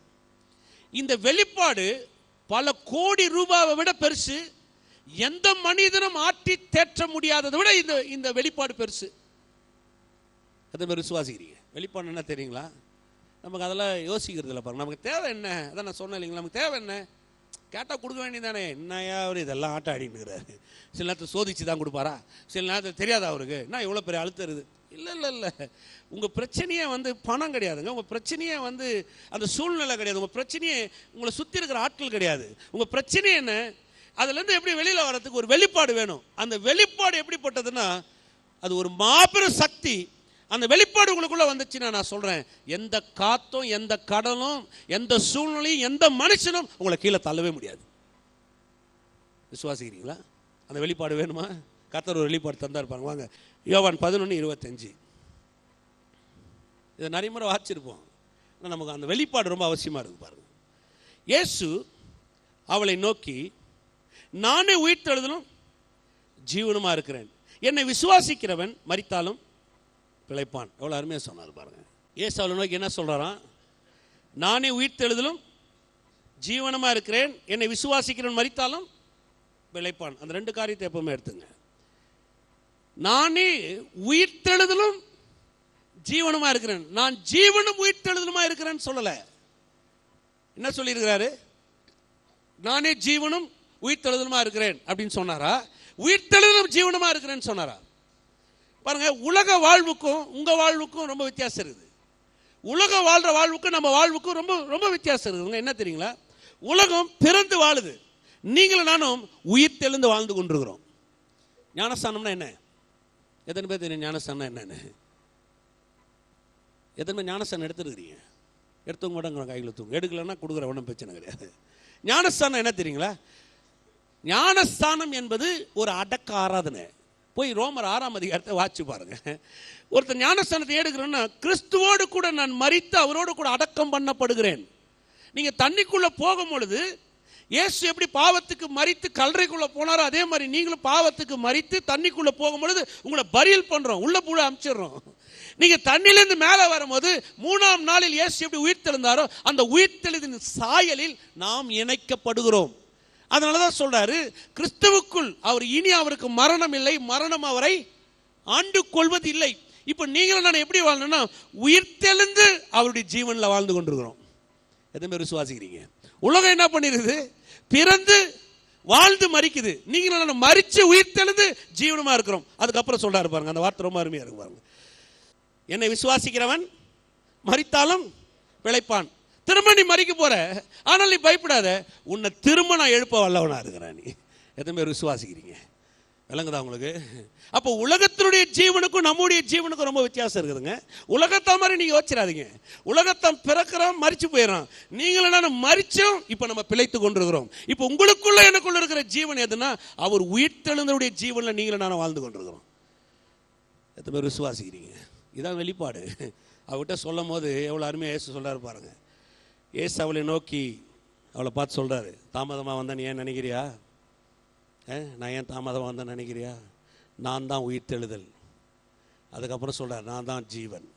அதுக்கப்புறம் சொல்றார், அதுதான் விசுவாசம். அதுக்கப்புறம் சொல்றார், மரிச்சாலும் நீ பிழைக்க போறேன்னாரு. ஆமென். எத்தனை பேர் விசுவாசிக்கிறீங்க? அதெல்லாம் அண்டர்லைன் பண்ணி பாருங்க. இப்படி வரும், உலகம் சொல்றதெல்லாம் இப்படி வரும். நம்ம பிறந்தோம், வாழ்ந்தோம், மரித்தோம், முடிந்தோம். ஆனால் இது எப்படி? உயிர்த்தெழுந்தோம், ஜீவன் உள்ளவளாக இருக்கிறோம், விசுவாசிக்கிறோம், மரிப்போம், பிழைப்போம். இது எப்படி இருக்குது பாருங்க. இந்த ஆர்டரை யாருமே சொல்லவே முடியாது. இதுதான் வெளிப்பாடு. எத்தனை பேர் விசுவாசிக்கிறீங்க? எப்பெல்லாம் நான் சொன்ன பாருங்க, நீங்கள் தாமதமாகுதோ, உங்கள் வாழ்க்கையில் ஒரு பதில் தாமதமாகுதோ, உங்களுக்கு சில நேரத்தில் அந்த பதில் உங்ககிட்ட வந்து சேர்றதுக்கு லேட் ஆகுதோ, பயந்துடாதீங்க. உங்களுக்கு ஒரு வெளிப்பாடு கர்த்தர் தர வல்லவராக இருக்கிறார். எத்தனை பேர் விசுவாசிக்கிறீங்க? அந்த வெளிப்பாடு நான் சொல்கிறேன் பாருங்க, உங்களை தள்ளவே முடியாது. அந்த வெளிப்பாடு உங்களுக்குள்ள வந்துருச்சுன்னா நான் சொல்றேன், இந்த உலகத்தில் உங்களை எதிர்க்கிற எந்த ஒரு சக்தியும் தோல்வியை தான் காணும். மத்தேயு எழுதின சுவிசேஷம் 16ஆம் அதிகாரம் எழுதிங்க, வீட்டில் போய் வாட்சி பாருங்க. இயேசு கிட்ட பேதுரு கேட்குறாரு, என்னை யார் என்று சொல்லுகிறார்? உடனே பேதுரு சொல்றார், நீ ஜீவனுள்ள தேவனுடைய குமாரனாகிய கிறிஸ்து. கர்த்தர் சொல்றார், மாமிசம் ரத்தம் இதை உனக்கு வெளிப்படுத்தலை, பரமண்டலத்தில் இருக்கிற என் பிதா இதை உனக்கு வெளிப்படுத்தினார். பரலோகத்தில் என் பிதா இதை உனக்கு வெளிப்படுத்தினார். சொல்லிட்டு அப்படியே சொல்றார், இந்த கல்லின் மேலே என் சபையை நான் கட்டுவேன். இந்த வெளிப்பாடு மேலே வந்துருச்சு. இந்த வெளிப்பாடு இருக்குதான் நான் சபையை கட்டுவேன், எந்த பாதாளம் அதை மேற்கொள்ள முடியாது. அதுக்கப்புறம் நீங்கள் அப்படியே வாட்சினே போப்பாருங்க. பேதுரு 2 முறை அவசரமாக இதை பேசியிருப்பான், கத்தி எடுத்து காதை வெட்டியிருப்பான், யார் போனாலும் நான் போக மாட்டேன்னு இருப்பான். அதுக்கப்புறம் 3 தடவை மறுதளிச்சிருப்பான். இயேசு உயிர்த்தெழுந்து 2 முறை தரிசனமானார் அவனுக்கு. ஆனாலும் எல்லாத்தையும் விட்டுட்டு மீண்டும் கடலில் போய் மீன் பிடிக்கிறதுக்கு வலையை போட போயிட்டான். திரும்ப போய் கர்த்தர் அவன் என்ன பண்ணார், கூப்பிட்டு வந்தார். ஏன் தெரியுங்களா? ஏன் உயிர்த்தெழு ஜீவன் அவனுக்குள்ளே கொண்டு வந்தார். அப்போஸ்தலர் நடபடிகள் நீங்கள் வாட்சி பாருங்க, 2ஆம் அதிகாரம் 3ஆம் அதிகாரத்தில் ஆவியானவர் இறங்குறாரு. பேதுரு யூதர்கள் மத்தியில் போய் நிற்கிறான். எந்த யூதர்கள் தன்னை கொலை செய்வாங்கன்னு நினைச்சாங்களோ அதே யூதர்கள் மத்தியில் நின்று பிரசங்கம் பண்ணுறான். 2 பிரசங்கம் 8000 பேர் ரட்சிக்கப்பட்டாங்க. பிறவி முடவன் எழுப்பி நடக்க வச்சான். எல்லாரும் முன்னாடி சொன்னான், எந்த இயேசுவை நீங்கள் கொலை செய்தீர்களோ அவருடைய நாமத்தினாலே இதெல்லாம் நடக்குதுன்னு சொன்னான். அதான் வெளிப்பாடு. அது பேர் விசுவாசிக்கிறீங்க. எவ்வளோ பெரிய விஷயம் பாருங்க. பேதுரு முடிஞ்சு போலங்க. பேதுரு விழுந்துட்டான், முடிஞ்சு போல. பேதுரு அப்படியே முடிச்சிடல, மறுதளிச்சான், அப்படியே அவனை தள்ளி விட்டுல. பேதுரு வந்து சபிச்சான் இயேசுவை. வேதம் சொல்லுதுங்க, அவர் யாருன்னு தெரியாது சபிக்க தொடங்கினான். இயேசு சபிச்சு அப்படியே விட்டுல. இயேசு உயிர்த்தெழுந்து 2 முறை தரிசனம் ஆனார். எல்லாத்தையும் போட்டுட்டு மீண்டும் மீன் பிடிக்கிறதுக்கு போனான். இயேசு அப்படியே விட்டுல. ஏன்னா அவனுக்குள்ள இருக்கிற ஒரு ஜீவன், அது ஒரு மாபெரும் வெளிப்பாடு உள்ள ஒரு ஜீவன். அந்த வெளிப்பாடு வெளியில கொண்டு வந்தார். தாமதமாக ஒரு நாள், இன்னைக்கும் பிரதான அப்போஸ்தலன் யாரு? பேதுரு. எத்தனை பேர் விசுவாசிக்கிறீங்க? அதான் வெளிப்பாடு. எத்தனை பேர் விசுவாசிக்கிறீங்க? ஆமென். தாமதமாவதா? மகிமை உள்ள பதிலை கர்த்தர் உங்களுக்கு தர போறாருன்னு அர்த்தம். தாமதமாவதா? பயந்துடாதீங்க, வெளிப்பாடுகளை நீங்கள் பெற்று போகிற வரைக்கும் அர்த்தம். பக்கத்தில் பார்த்து சொல்லுங்க, உங்கள் தாமதத்துக்காக கர்த்தருக்கு நன்றி சொல்லுங்க. ஆமென். 3வது பாருங்க, ஏன் தாமதமாகுதுன்னு சொன்னால், வாக்கு தத்தங்களில் உள்ள சத்தியத்தை நீங்கள் விளங்கிக்கணும். வாக்கு தத்துவம்னு ஒன்று இருக்குது, அதை புரிஞ்சுக்கணும்னு ஒன்று இருக்குது இல்லையா? வாக்கு தத்துவன்றது எல்லாருக்கும் தெரியும். அவர் நம்மை வாழாக்காமல் கீழாக்காமல் ஏற்ற காலத்தில் உங்கள் தேசத்திலே மழை பெய்யும், ஆபத்து காலத்தில் நோக்கி கூப்பிட்டால் நான் உனக்கு சிங்கக்குட்டிகள் பட்டினி கிடந்து.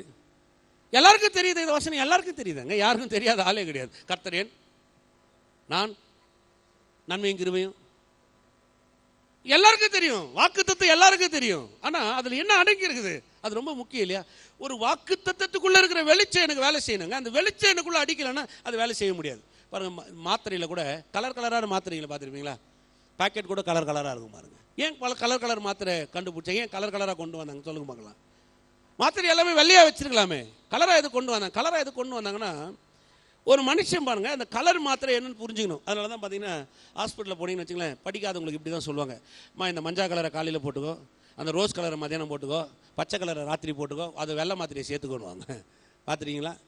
தலைவலி மாத்திரைன்னு நீங்கள் போய் கேட்டு பாருங்களேன். தலைவலி மாத்திரை படிக்காத ஆட்களே தலைவலி மாத்திரை ஒன்று கொடுப்பான்னா, அவன் எடுத்து வைக்கும்போது சொல்லுவாங்க, இல்லைப்பா ப்ளூ கலரில் கவரில் இருக்கும் பாருங்குவாங்க.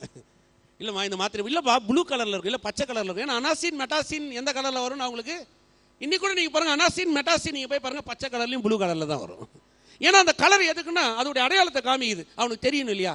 இப்போ வாக்குத்தத்தம் எதுக்கு சொல்லுங்க பார்க்கலாம். வாக்குத்தத்தம்னா என்ன? வாக்குத்தத்தம்னா என்ன? வாக்குத்தத்தம்னா என்ன பிரதர்? கர்த்தர் நல்லவர் பிரதர், சிங்கக்குட்டி பாட்டின்னு கிடக்கும் பிரதர், தாழ்ச்சி அடையும் பிரதர், கர்த்தர் நம்ம எல்லாருக்கும் வாக்குத்தத்தம் தெரியுங்க. அதில் அடங்கி இருக்கிற சத்தியம் என்ன? ஏன் உங்களுக்கு தாமதமாகுதுன்னா, எவ்வளவு தாமதிச்சாலும் அந்த சத்தியம் மாறவே மாறாதுன்றதை நீங்கள் அறிந்து கொள்ளணும். எத்தனை பேர் விசுவாசிக்கிறீங்க சொல்லுங்க? தாமதித்தாலும் அது மாறாது. விசுவாசிக்கிறீங்களா? அல்லேலூயா. அதனால தான் பாருங்க, கால தாமதம் ஆகும் போது ரொம்ப யோசிச்சிடாதீங்க. கர்த்தர் ஒரு பெரிய அந்த வாக்கு தத்தத்துக்குரிய காரியத்தை, அந்த சத்தியத்தை கொடுக்க விரும்புகிறார். 3வது, தாமதமாகும் போது இன்னொன்று நீங்கள் புரிஞ்சுக்கலாம். என்ன அப்படின்னா, தேவனுடைய குணாதிசயங்களை நீங்கள் புரிஞ்சுக்கலாம். தேவனுடைய குணாதிசயம் பாருங்கள். தேவனுடைய குணாதிசயம் நிறைய பேர் தெரியாது. அதனால தான் பாருங்கள், சிலர்லாம் கேள்விகள் எழுப்புவாங்க, சிலர்லாம் அவரை புரிஞ்சுக்கவே மாட்டாங்க. இப்போ இதில் இருக்கு இல்லைங்களா, அவர் இங்கே இருந்திருந்தாருன்னா அவங்க செத்துருப்பாங்களா? அதெல்லாம் என்ன கேள்வி நீங்கள் வச்சு பாருங்கள். அவங்க என்ன சொல்ல வராங்க? அவங்களுக்கு பதில் வேணும். அவர் இங்கே இருந்திருந்தாருன்னா செத்துருக்க மாட்டார். குணாதிசயம்னா என்ன தெரியுங்களா? ஒரே அவர் சொல்கிறாரு பாருங்க, வேதம் வாட்சி பாருங்க, 11:35 வாட்சி பாருங்க. ஒரே ஒரு வசனம் தான் வரும். 11:35. இயேசு ஏன் கண்ணீர் விட்டார்? அவர் குணாதிசயம் என்ன தெரியுங்களா? அவங்கள அவர் நேசிக்கிறார், அவர் அன்பா இருக்கிறார். அவர் குணாதிசயத்தை நீங்க புரிஞ்சுக்கணும். ஒரு தாமதம் ஆவறதுனால கர்த்தர் மாறிட்டாரோ, தாமதம் ஆவறதுனால கர்த்தர் என்ன கைவிட்டுட்டாரோ, தாமதம் ஆவறதுனால ஒருவேளை ஆண்டவர் என்ன நேசிக்கல, தாமதம் ஆவறதுனால உண்மையில கர்த்தர் எனக்கு பதில் கொடுக்கல, தாமதம் ஆகுது அப்படின்னு யோசிக்காதீங்க. தாமதம் ஆகுது அவர் குணாதிசயத்தை புரிஞ்சுங்க. சூழ்நிலை வேணா தாமதமா இருக்கலாம், அந்த காரியம் கைக்கு வந்து சேர்ற வரையும் அப்படி அன்பு என்னை பலப்படுத்தினே இருக்கும். எத்தனை பேர் விசுவாசிக்கிறீங்க? ஏமே ரொம்ப முக்கியம் பாருங்க. அதில் தான் பாருங்க நம்ம வாழ்க்கையில் சிலதெல்லாம் விளங்கி கொள்ளணும். நான் சொன்னேன், நல்ல நண்பன் யோசிச்சு பாருங்க. அப்படி பழகின ஒருத்தன் வந்து ஒரே வயசு ஒன்றா படித்தோம், திடீர்னு ஒரு விபத்தில் இறந்து போயிட்டான் போது எப்படி இருக்கும் நீங்கள் நினைக்கிறீங்க? என்ன மாதிரி இருக்கும் நீங்கள் யோசிச்சு பாருங்க. ஆனால் அது நடந்துருச்சுங்க. ஆனால் அதுக்கு மேலே ஒரு விஷயம் மனதில் இருக்குது, கர்த்தர் அன்புள்ளவராக இருக்கிறார். எத்தனை பேர் விசுவாசிக்கிறீங்க? அவனை உயிர்த்தலை கூட செய்ய முடியும். ஆனால் அப்படி செஞ்சேன்னு வச்சிங்களேன் பெரிய பிரச்சனை ஆகிடும். ஏன்னு சொல்லுங்க? ஏன் ஒருத்தன் பரலோகத்துக்குள்ளே என்ட்ரு ஆகிட்டானோ, ஏதோ ஒரு வழியில் என்ட்ரு ஆகிட்டானோ, மீண்டும் அவன் இறங்கி வரதுக்கு விரும்பவே மாட்டாங்க. தெரியுமா உங்களுக்கு? எத்தனை பேர் ஸ்மித் வில்கிஸ்வத்தை பற்றி தெரியும்? ஸ்மித் வில்கிஸ்வத் ஒரு புக்கெல்லாம் படிச்சிருக்கீங்களா? தமிழில் கூட இருக்குது, கன்னடாவில் கூட இருக்குது. ஸ்மித் வில்கிஸ்வத் அவர் வந்து ஒரு நல்ல ஊழியம் செஞ்சு பாருங்க. ஒரு பிளம்பர், செத்து போனவங்கள நிறைய பேர் எழுப்பியிருக்கிறார். 20 பேருக்கு மேலே எழுப்பியிருக்கிறார். ஒரு முறை அவர் மனைவி எழுப்பிட்டார். எழுப்பினோன்னா மனைவி வந்தோடனே அவர் சட்டையை பிடிச்சிட்டாங்க. சட்டையை பிடிச்சிட்டு, ஏன் நான் எழுப்புனேன், உன்னை யார் என்ன எழுப்ப சொல்லுது? இவர் அப்படியே கிடுனாச்சு, இல்லைம்மா இறந்துட்டியான்னு சொன்னேன். என்ன மாதிரி இடத்துல நான் இருந்தேன் தெரியுமா? அந்த இடத்துலேருந்து எனக்கு ஏங்க கூப்பிட்டு வந்தேன், திருப்பி என்ன அமுச்சு வைனா, திருப்பி ஜோம் பண்ணி அமுச்சு வச்சுட்டாங்க. சரி போயிட்டு வாங்க. இவனை நான் எழுப்பி வந்தேன்னு வச்சிங்களேன் பெரிய பிரச்சனை. ஆள் வேறு ரொம்ப மசில்ஸாக இருப்பான், ஓங்கி ஒரு குத்து குத்திருந்தா நான் அங்கே போக வேண்டியதாக இருக்கும். அதனால தான் பாருங்க, நிறைய செத்து போன வீட்டுக்குள்ளே போனால் நான் யாரையும் எழுப்புறது கிடையாது. எழுப்பு நீங்கள் சொன்னீங்கன்னா கூட வேணாம் பிரதர் விட்டுருங்க அப்படின்றது. ஏன்? ஏன்னா மகிமையான இடத்துக்குள்ளே நுழைஞ்சதுதான். நான் உங்களுக்கு சொல்கிறேன், இங்கே நின்று சொல்கிறேன் பாருங்க, நிச்சயமாக அவன் பரலோகத்துக்குள்ளே இருக்கிறான். எத்தனை பேர் விசுவாசிக்கிறீங்க? யாருமே தர முடியாத ஒரு ஆனந்தத்துக்குள்ளே அவன் என்ட்ரு ஆகிட்டான். அது ஏன் நடந்துச்சுன்னு நமக்கு அவசியம் இல்லை, அதில் ஒரு மகிமையை கர்த்தர் அவனுக்காக ஏற்படுத்தி வச்சுட்டார். எத்தனை பேர் விசுவாசிக்கிறீங்க? அப்போ பதில் இருக்கா? இருக்கு. தேவனுடைய குணாதிசயத்தை எப்படி நீங்கள் பார்க்க முடியும்? அப்போ தாமதமான உடனே கேள்விகள் எழுப்பாதீங்க. இது ஏன், அது ஏன், இதுக்கு என்னத்துக்கு, இது எப்படி. சிலெல்லாம் பாருங்க, இந்த பதில் வரலன்னா விரக்தி ஆகிடுவாங்க. விரக்தி தெரியல, விரக்தின்னு என்ன, பரவாயில்லைங்க வாழ்க்கைன்னா அப்படி தான் இருக்கும். யாருக்கும் தெரியாது பாருங்க, இவங்க சொல்லி தான் எல்லாருக்கும் தெரியும். பார்த்துறீங்களா? வாழ்க்கைனா என்னங்க அப்படி தான் இருக்கும், பரவாயில்ல விடுங்க, போட்டோம் விடுங்க. இது விரக்தியில் பேசுகிற பேச்சு இது. சிலர் பாருங்கள், அவங்க பேசும்போது நீங்கள் பார்த்தீங்கன்னா நிறைய கேள்விகளை பேசுவாங்க. ஏன் இப்படி ஆகும், ஏன் இப்படி நடக்கும், இதுதான் பதிலா, இதுதான் கரெக்டா? என்ன நீ கேள்வி கேட்டு என்ன பெருசாக சாதிச்சுட்டு எனக்கு சொல்லுங்க பார்க்கலாம். நீ வராது. சிலர் அவிசுவாசமாக போயிடுவாங்க, பின்னும் வாங்கி கூட போயிடுவாங்க. சிலர்லாம் வந்து அவங்களுக்கு புரியவே புரியாது, அவங்களுக்குள்ள எண்ணங்கள்லாம் வேறு மாதிரி இருக்கும். இல்லைங்க, எல்லாமே காமனுங்க. இந்த உலகம் வந்து பாருங்கள், சில சொல்லுவாங்களா, நாங்கள் கடவுள் இல்லை நான் சொன்னோம், இருந்தால் நல்லா இருக்குன்னு தானே சொல்கிறோம். ஆமாம், ரொம்ப அறிவு இருக்குது. என்ன மாதிரி அறிவு பாருங்கள் இதெல்லாம் வந்து இதெல்லாம் கேட்டு சொல்லலாம், விசிலாட்சி பயங்கரமாக சொல்லுவாங்க. கடவுள் இல்லை நான் சொன்னோம், இருந்தால் நல்லா இருக்குன்னு தானே சொன்னோம். நாங்கள் சொன்னோம், அவர் இருக்கிறதுனால தான் நீ நல்லாவே இருக்கிற. நீ கொஞ்சம் யோசிச்சு பாருங்கள். நல்லோர் மேலேயும் தீயோர் மேலேயும் சூரியனை உதிக்க பண்ணி மழையை ஒரு க்ஷணப்பொழுது இந்த பூமி அழிச்சிட முடியும் அவரால். பாவத்தை பார்க்காத சுத்த கண்ணர், அவர் இரக்கங்களுக்கு முடிவில்லை. அவர் இரக்கங்களுக்கு முடிவில்லாதனால தான் இன்னைக்கு கொடூரனும் இந்த உலகத்தில் மோசப்படணும் ஒரு வாய்ப்பு இருக்கு, ஒரு சான்ஸ் இருக்கு. ஒரு நடிப்புல நீ மனம் திரும்பிட மாட்டியா? நீ நரகத்துக்கு போகக்கூடாது. நீ எவ்வளோ கொடுமை பண்ணாலும் சரி, நீ பண்ண கொடுமையை விட நீ போய் சேர இடம் மகா கொடுமை. அதனால தான் கர்த்தர் ஒரு மாபெரும் அன்பின் தெய்வமா இருக்கிறதுனால, ஒரு இரக்கமுள்ள தெய்வமா இருக்கிறதுனால, ஒரு கருணை உள்ள தெய்வமா இருக்கிறதுனால இந்த உலகத்துக்கு இந்த நொடி பொழுது வாய்ப்பு கொடுத்துட்டு இருக்கிறார். எத்தனை பேர் விசுவாசிக்கிறீங்க? சும்மா நினச்சிடாதீங்க, கர்த்தனை கேள்வி கேட்கறதுலாம் அவ்வளோ பெரிய அறிவாளி நினச்சிடாதீங்க. இதெல்லாம் பார்த்து நிறைய பேருக்கு ரொம்ப பிடிக்கும். சிலர்லாம் அதை எழுதிலாம் வச்சுருப்பாங்க பாருங்க, கடவுள் இல்லை என்றா சொன்னோம், இருந்தால் நல்லா இருக்கும் என்று சொல்ல. அவர் இல்லைன்னு சொல்லியிருந்தா நீ உயிரோடவே இருந்திருக்க மாட்டேன். எதுவுமே விசுவாசிக்கிறீங்க? இதெல்லாம் உண்மை பாருங்க. கர்த்தரை பற்றி சரியாக புரிஞ்சுக்கிறதுல அவருடைய குணாதிசய வளங்களை நான் சொல்கிறேன் பாருங்க. தாமதம் ஆகும் போதெல்லாம் நீங்கள் நினச்சி பாருங்கள், ஒரு பதில் வர வரையும் உங்களை தற்காத்து, உங்களை தேற்றி, உங்களை ஆறுதல் படுத்தி அந்த பதிலை உங்ககிட்ட கொண்டு வந்து சேர்க்குற வரையும் அவர் அன்பு உங்கள் மேலே காண்பிக்கக்கூடிய தேவனாக இருக்கிறார். எத்தனை பேர் விசுவாசிக்கிறீங்க? ஏமே ஏசு 2 நாள் தாமதிச்சாருங்க. 3ஆவது நாள் யாரை வேணாலும் அனுப்பியிருக்கலாம். பேதுருவே போய் லாசரு எழுப்பிட்டு வாயா சொல்லியிருக்க முடியுமா? முடியாதா? இல்லை அங்கேருந்தே சொல்லியிருக்கலாம். 100க்கு அதிபதி வீட்டில் சொன்னார் பாருங்க, உன் வேலைக்காரன் சொஸ்தமானான். அந்த நேரத்தில் அவன் என்ன பண்ணிட்டான்? ஏன் அங்கேருந்து இங்கேருந்து அவர் இருக்கிற இடத்துலேருந்து பெத்தானியாவில் இருக்கிற கல்லறையை பார்த்து, ஓ பெத்தானியாவில் இருக்கிற லாசருவே வெளியில் வாயா, நான் வந்திருக்க மாட்டானா? சொல்லுங்க, வந்திருக்க முடியுமா? முடியாதாங்க. அவ்வளோ சக்தி உள்ள ஒரு தேவன் ஏன் வந்தார்? ஏன் இறங்கி வந்தார்? அவர் குணாதிசயம் என்ன தெரியுங்களா? உங்கள் பிரச்சனையின் மத்தியில் உன் கூட இருந்து உன்னை விடுதலை ஆக்கிக்கிற தேவன் நான் காமிக்கிறார். உன்னை கை விட்டுட்டு தூரம் போய் நின்று விசில் அடிக்கிற தேவன் நான் இல்லை. உன் கூட நிற்பேன், உன் கூட நின்று காட்டுவேன். ஆமென். அதுக்கடுத்து என்ன அவருடைய குணாதிசயம்? இன்னும் கொஞ்சம் மேலே போய் பாருங்க. ஏதோ தண்ணி மேலே நடக்கிறதுக்கும் 2 மீன் 5 அப்பத்தை 5000 பேர் சாப்பிட்றதுக்கும் ஏதோ தண்ணியை திராட்சை ரசமாக மாற்றுறதுக்கும் இதுக்காக மாத்திரம் இயேசு வந்தார் நினைக்காதீங்க. இயேசு எதுக்கு வந்தார் தெரியுங்களா? எல்லா ஜனங்களும் அந்த இடத்த நீங்கள் வாட்சி பாருங்க. 42, 41, 42 எல்லா ஜனங்களும் சூழ்ந்துருக்கிறாங்க கல்லறையை. இயேசு அவங்க எல்லாரையும் கண்ணெடுத்து பார்க்குறாரு. பார்த்துட்டு அந்த கல்லறை கொகை மூடப்பட்டிருக்குது, கல் போட்டு உள்ள வச்சிருக்கிறாங்க, லாசரு உள்ள இருக்கிறாங்க, எல்லாம் சுத்திட்டு இருக்கிறாங்க. இப்போ அப்படியே சொல்றாரு, அந்த கல்லறையை திறந்துங்க, அந்த கல்லை எடுத்து போடுங்கள். இப்போ அந்த கல்லை தள்ளுறாங்க, எல்லாரும் பார்க்குறாங்க, என்ன கல்லறையை தரங்க, 3 கல்லறை யாரும் திறக்கக்கூடாது, இவர் கல்லறையை திறக்க சொல்றாரு, கல்லறையை திறக்க சொல்றாரு, கல்லறையை திறக்கிறாங்க. திறந்தவுடனே சொல்றாரு, லாசருவே எழுந்து வெளியே வா. எல்லா ஜனங்களும் அதை கண்ணில் பார்த்தாங்க, எல்லா கண்ணு முன்னாடி அதை செஞ்சு காமிச்சார். தேவன் அங்கே நின்று, ஏன் தெரியுமா? நான் நரகத்துக்கு போய் ஒவ்வொருத்தருடைய மரணத்தையும் இப்படிதான் வெளியில கொண்டு வர போறேன்றது ஒரு பெரிய காரியத்தை எடுத்து காமிச்சார். எத்தனை பேர் விசுவாசிறீங்க? மனிதன் உயிர்த்தெழுவதில் இருக்கிறது என்கிற நிச்சயத்தை மனிதனுக்கு கொடுக்கும்படியாக ஒரு பெரிய லைவ் டெமோ அப்படியே காமிச்சார் கர்த்தர். விசுவாசிக்கிறீங்களா? அப்படியே செஞ்சு காமிக்கிறார் லைவ்ல. வா, யோசிக்காத. அவர் தாமதமா வந்தார், மகிமை உள்ள ஒரு சரீரத்தை வெளியில கொண்டு வந்து நிற்க வச்சார்.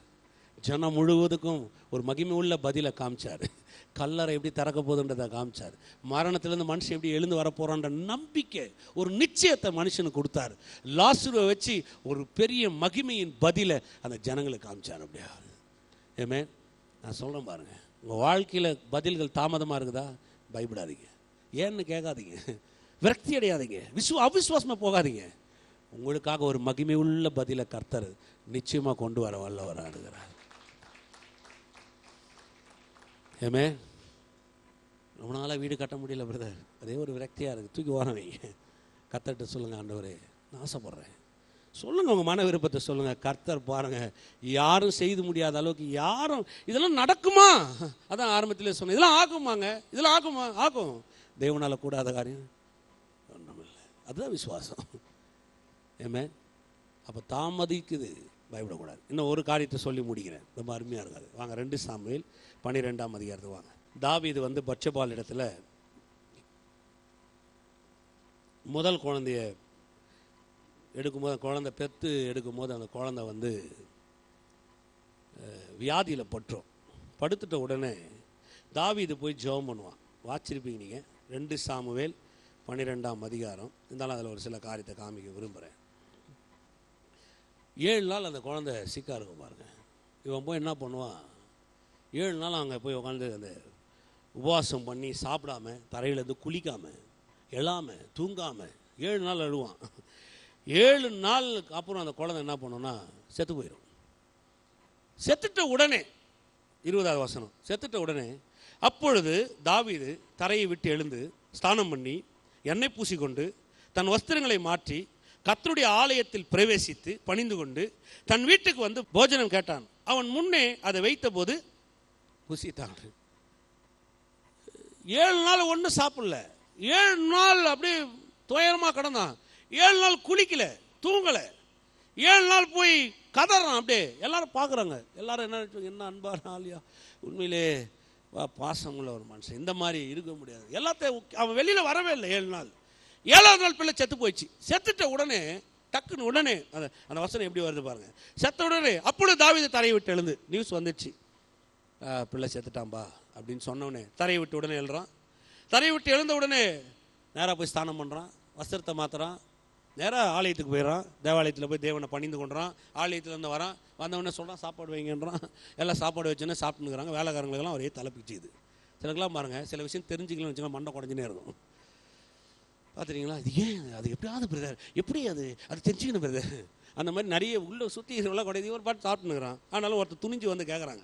சிலர்லாம் கேட்கலாம் இல்லையா, நெருங்கிய ஆட்கள், நெருங்கிய நண்பர்கள், இல்லை நெருங்கிய வேலைக்காரங்க யார் இருந்தாலும் கேட்கலாம். அவன்கிட்ட தயவாக பதில் சொல்வார். ராஜாச்சே. இப்போ 21 பாருங்க. அப்பொழுது அவன் ஊழியக்காரர் அவனை நோக்கி, நீ செய்கிற இந்த காரியம் என்ன?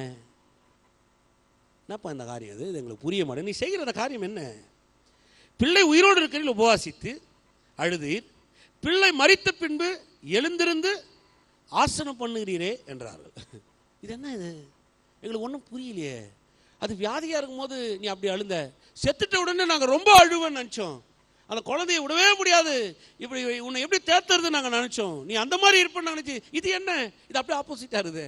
குழந்தை செத்த உடனே நீ எழுந்து டக்குன்னு குளிச்சுட்டு அப்படியே கோயிலுக்கு போயிட்டு வந்துட்டேன், அப்படியே வந்து ஜெபம் பண்ணிட்டேன், எல்லாம் ஆண்டுகிட்ட உட்காந்து எல்லாத்தையும் முடிச்சுட்டேன், சாப்பிட ஆரம்பிச்சுட்டேன், ட்ரெஸ் எல்லாம் புதுசாக போட்டு உட்காந்துருக்கிறேன், ஒருவேளை தாடி கிடி ட்ரிம் பண்ணின்னு ஹீரோ மாதிரி வந்துருப்பான நீ. இது இது இது என்ன? எங்களுக்கு புரியலையே, இது என்ன? அதை அவன் பதில் சொல்கிறான் பாருங்க. அதற்கு அவன் 12:22, அதற்கு அவன், பிள்ளை இன்னும் உயிரோடு இருக்கையில் பிள்ளை பிழைக்கும்படி கர்த்தர் எனக்கு இறங்குவாரோ எப்படியோ யாருக்கு தெரியும் என்று உபவாசித்து அழுதேன். அது மரித்திருக்கிற இப்போது நான் உபவாசிக்க வேண்டியது என்ன? இனி நான் அதை திரும்பி வர பண்ணக்கூடுமோ?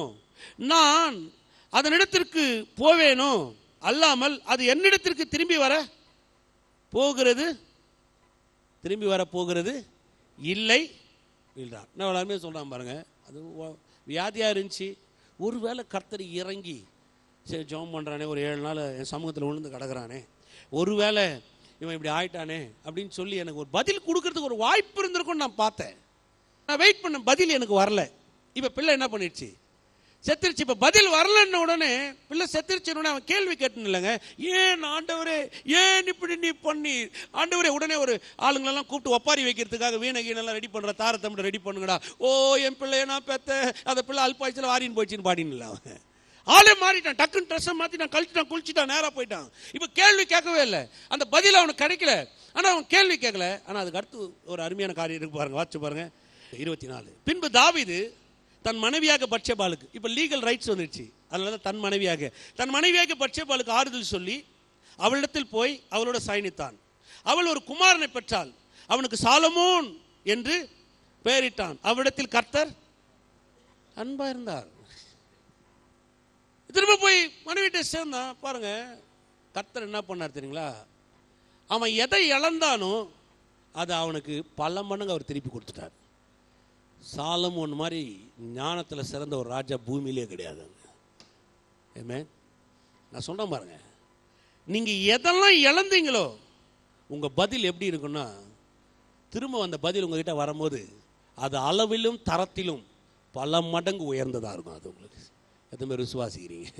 சில நேரத்தில் நான் இது இழந்துட்டேன்யா, இதை நான் இழந்துட்டேன், இது எப்படி எனக்கு பதிலாக வரும், இது எப்படி எனக்கு வரும்? கர்த்தர் அதை பதிலாக மாற்றி தர வல்லவராக இருக்கிறார். விசுவாசிக்கிறீங்களா? பாருங்க எப்படி எவ்வளோ அருமையா. அதனால தான் பாருங்க ரெஸ்டோரேஷன் ஒன்று வச்சாருங்க கர்த்தர். எதுக்கு ரெஸ்டோரேஷன் வச்சாரு? திரும்ப பெற்றுக்கொள்வதில் என்ன, எதோ இழக்கிறோமோ திரும்பி அது கடவுளுடைய சமூகத்தில் வரும்போது, கர்த்தருக்கு அது பதிலை கொடுக்கும்போது, கடவுள் அதுக்கு நமக்கு திரும்பி பெற்று தரும்போது சாதாரணமாக கொடுக்கறதில்ல, பல கோடி மடங்கு மீண்டும் அதை நமக்கு புதுசாக தராரு கர்த்தர். எத்தனை பேர் விசுவாசிக்கிறீங்க? அல்லேலூயா. பக்கத்தில் பார்த்து சொல்லுங்க, நீங்கள் இழந்ததை விட நீங்கள் அடைய போகிறது பல கோடி மடங்கு தரத்திலும் அளவிலும் பெரியதாக இருக்கும். ஏமேன்? விசுவாசிக்கிறீங்களா? ஏமேன்?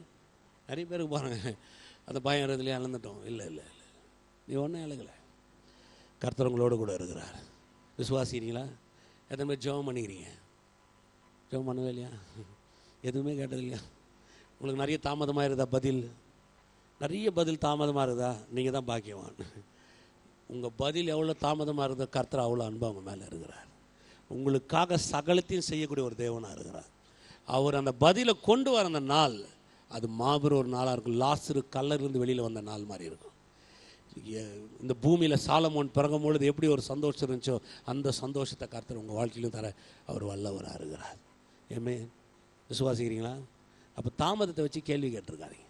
ஏன் பிரதர் கர்த்தர் இப்படி பண்ணார், என் பிரதர் எனக்கு இன்னும் பதிலே தரல, அடுத்த வாரம் எடுக்கிறேன். தாமதமாக வந்ததெல்லாம் எவ்வளோ மகிமையாக இருந்துச்சுன்னு உங்களுக்கு காமிக்கிறேன். கமிங் வீக்காக தான் எடுக்க போகிறேன். தாமதமாக வந்ததெல்லாம் எவ்வளோ மகிமையாக இருந்துச்சுன்னு காமிக்க போகிறேன். ஏன் தெரியுமா?